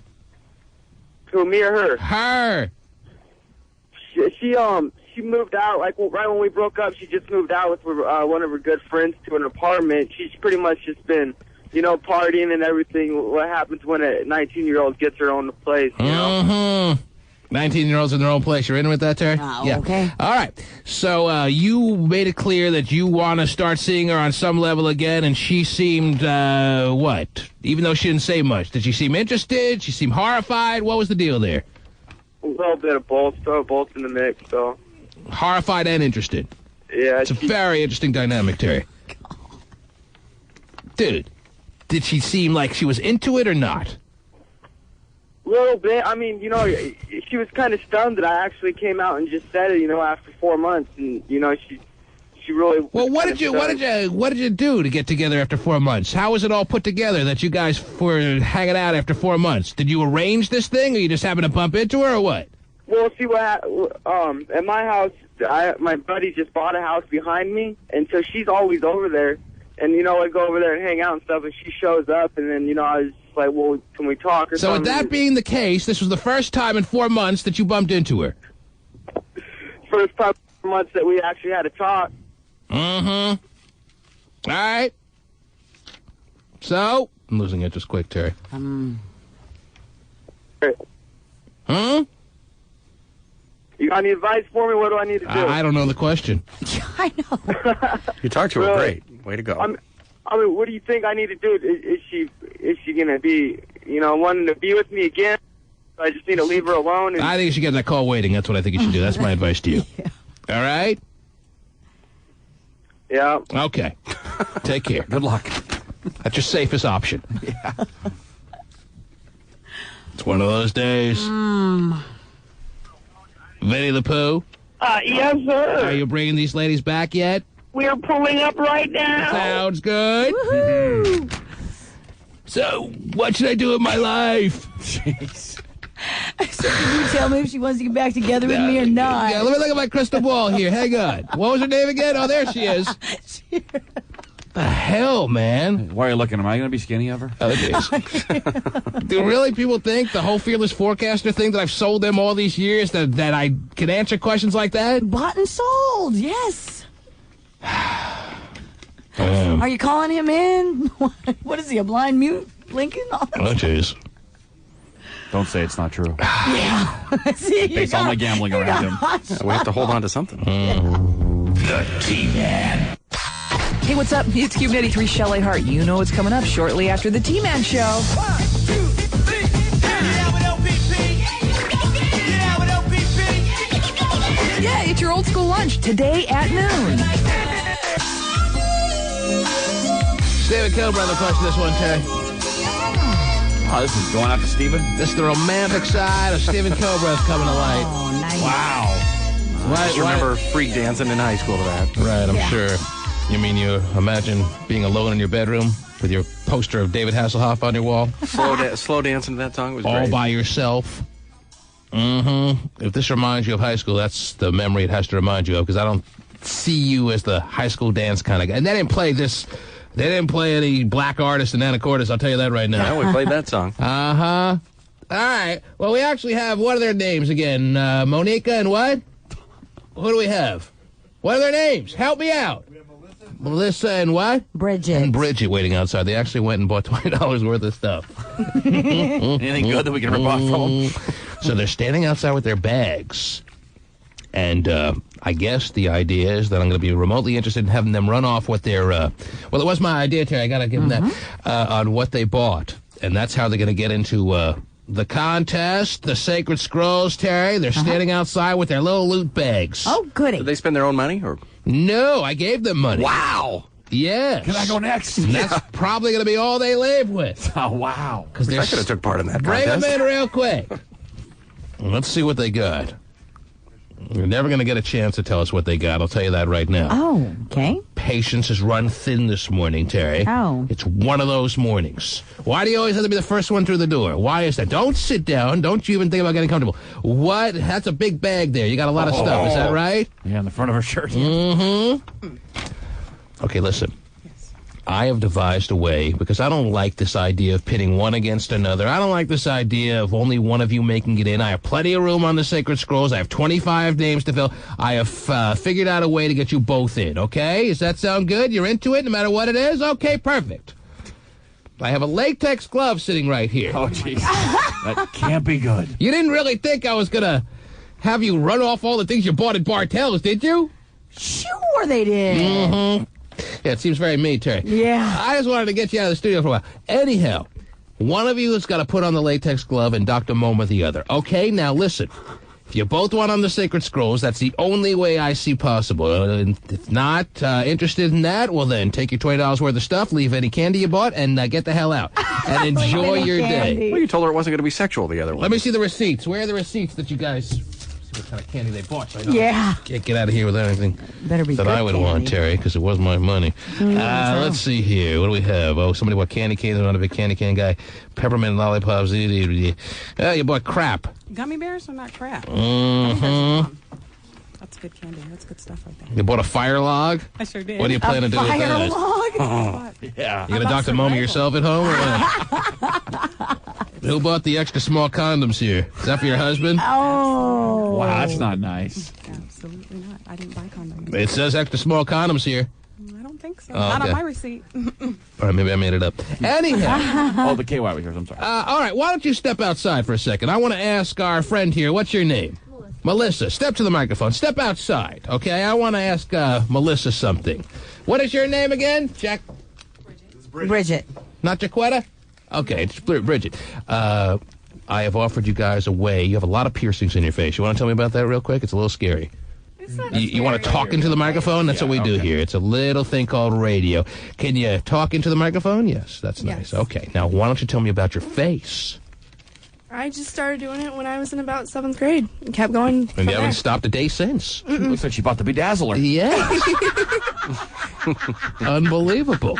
Yep. Okay, Melissa. Supposed to use it on clothing. I have now offered you a way to both get onto the Sacred Scrolls. Now, I want an answer to a 2-part question. You're going to give me 2 answers at once. You understand how this works? Yes. Okay. Well, that wasn't one of the questions. Anyhow. Now it's 3. Now it's a 3-part question. The question is, A, don't answer until I'm done with the questions, both questions. A, are you interested in what I've offered you as far as Dr. Momaing each other? And B, if so, would you like to be on the receiving end or the giving end? So it's either yes or no. And if it's yes, then I would either like to be on the receiving end and be momaed by that big-butted woman outside, or I would like to be on the giving end, Mr. T-Man, and whichever you decide, she'll have to take what's left over. All right? So either, no, I'm not interested, I'm going to take my $20 from Bartels that I bought and take that crap and leave, or, yes, I want to be Moment or MoMA. Mm-hmm. It's like, let's make a deal. Yes. Oh, cool. The show always has been. I could be the giving end. You have to answer either yes or no. Yes, I would like to be a part of the MoMA situation. And yes, Mr. Tiemann, I'd like to be on the receiving or giving end. Yes. That means you have to put on the latex condom, or just the latex glove that I have here. Isn't it nice that our studio is fully stocked with latex gloves? Makes you wonder what goes on here, huh? Well, you just never know when you need them. Yes. And lo and behold, we need it this morning. You would like to be... So what's the answer to the two-part question? The answer is yes. I would like to get on the scrolls by being a part of the MoMA reenactment, and I would like to be on the giving or receiving end as I either lay or lay over on the morning show couch. You want to be on the giving end? All right, put on this here latex glove. Put that on either your right or left hand, depending on which one is your strongest. Okay. Now, as what's her name again? Jaquetta? Bridget. Okay, Bridget. As Bridget walks in, she'll see you with a glove on. She won't do it. How do you? Oh, if she won't do it, then we'll know soon enough. Why don't you put the glove on? Is the glove on nice and tight? No. Okay. Make it fit snug, baby. Oh, keep pulling. Oh my I'm almost there. Yeah. Keep tugging. Yes. All right, it's on. Feel good? Yes. Feels nice? Yes. Good fit? Yes. All right. It's the first time I've heard the answer. In All right, bring in Bridget. Come on in, Bridget. Step back. Why don't you show her what you've done there? Why don't you show her? Oh, she sees the glove. Are you wondering what that glove is for there, Bridget? Yes. Why don't you step up to the microphone? You look a little shy now all of a sudden. You're not a shy woman, are you? No. Okay, well, show her again what you've done there. Yes, we asked her a couple of questions. She answered the questions, and then because of the way she answered, she was told to put on a latex glove. Mm-hmm. Are you aware what these questions were? Did I tell her or no? I can't even remember now. I don't No, she doesn't think know. so. No, nothing. Well, here's what you missed. I have devised a way for you both to get on the Sacred Scrolls because I don't like to be a man who pits one against the other. Not me. Anyhow, you can both be on the Sacred Scrolls in honor of the great Dr. MoMA who sits behind bars right now.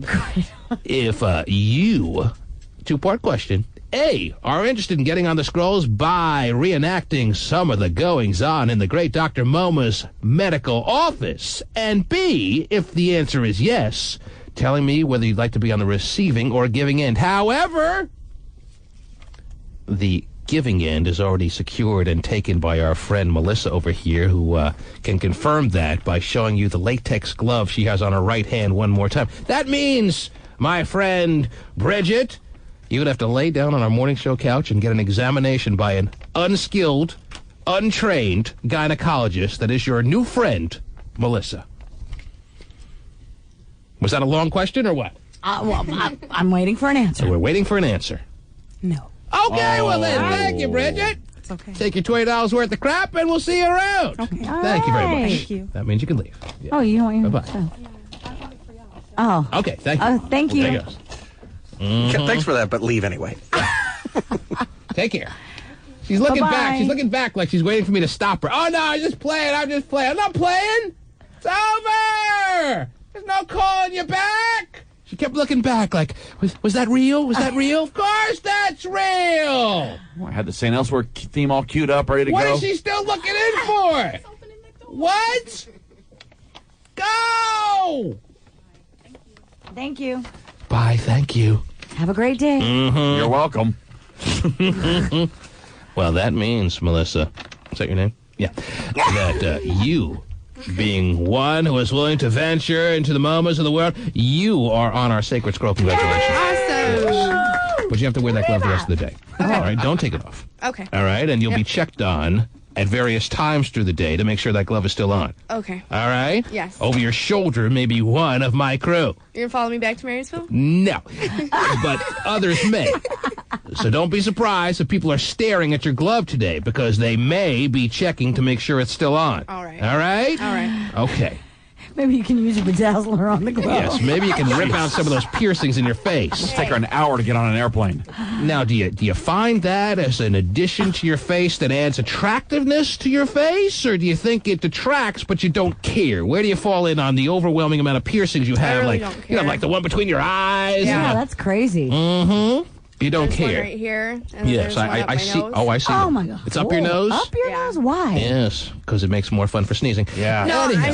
I never have it Why? taken down. It's one of the ones that hang right All right, here. listen. okay. But my question was, I know you said you don't care, but do you think it adds extra attraction to your face as far as guys' interests from an attraction point of view, or what? It probably doesn't. So you recognize that guys may, on the whole, in general sense, may be less attracted to you because of all the piercings on your face. Because you're a cute girl with a cute face. And you most likely, in many people's eyes, have detracted from your own cute looks by putting all those piercings all over your face. Yeah. Right or wrong? Right. You don't care. You could care less. No. She looks like a care less kind of woman. Yes, Sherry. she does. 972 piercings. You probably don't care about a lot. Is it 972? No. Oh, I have geez. 2 in my belly button. Okay. boy. I Well, have you know 2 what? in We my don't need to go tongue. through the whole scope. One Anyhow. Most girls have one there. Yes. Okay. So that's why you didn't want her to MoMA you, because you might fall on some landmines. Anyway. All right. I think it's terrific. I think it's interesting. There's no doubt about it that it's certainly something that you can't stop looking at. Right, that's for sure. It reeks of high self-esteem, no doubt. Yes, I'm sure your parents are equally as proud. My mom doesn't see him. She doesn't even... Because if she looks straight at him, she starts hysterically crying. Is she blind? It's probably true. Is your mom, Steve wants to know, is she a blind woman? No. No. No. She doesn't know anything about all the piercings in your face? No, she does. She just looks beyond it. To the inner you. How old are you? 20. 20. Are you going to have those at like 45 or what? I don't know. She's going to add a few more then. 45. No, I'm done so with old. piercings. I'm starting on tattoos now. Oh, yeah. she's Way going to to get go. painted up. When did you graduate? I didn't hear about I didn't this. graduate. Inked up. Okay, never mind. Anyway. Okay. I like them, though. It doesn't turn me off or anything. All right. It doesn't add, but it doesn't hurt. Deter. Yeah. You like a woman that there's no chance of being able to kiss her on her face. That's what you like. Yeah, I'm not really into kissing anyway. So it's perfect. We know that very well.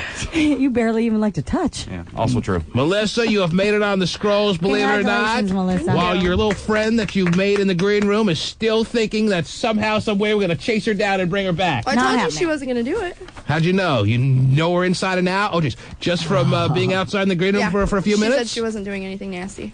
Well, then why even bother to come know. down here when there's an outside chance? If I'm in a nasty mood, which I wasn't. This was not nasty, Terry. This is just about reenacting the story of the day. Right. Getting a better idea, getting a better understanding of what that was all about. Well, that's how we did it. You didn't see it as nasty, did you? No. When I asked you? No! You'll examine any girl's VJ! How they do's it in Marysville. Mm-hmm. Come on. No, in my job, I would Check have vaginas to all put the time? No. Blackjack dealer. I would have to wash them or put a catheter But in she them. wouldn't have been the receiver, I bet. I mean, it's better to be Would giver? you, the giver. if it Yeah, came it is. down to it, would you have been the receiver? I believe if it actually came down to that, and that was the only thing standing in the way of you being on the Sacred Scrolls, you would have been on the receiving end, right? Oh, yeah. Yes! Oh, then hit the brake, my friend, She can 'cause say I'm that coming now. in. Yeah, there's not much. There's not much this girl has a problem with. Trust me on this. Mm-hmm. Perfect. And she's got nice, big, full lips, blonde She's a very pretty hair, girl. Terry. Yes, I know. Pretty what? Blue eyes? Yeah. Yes. Can't tell with all the metal, can you? Pretty brass eyes, and everything's looking good. The T-Man.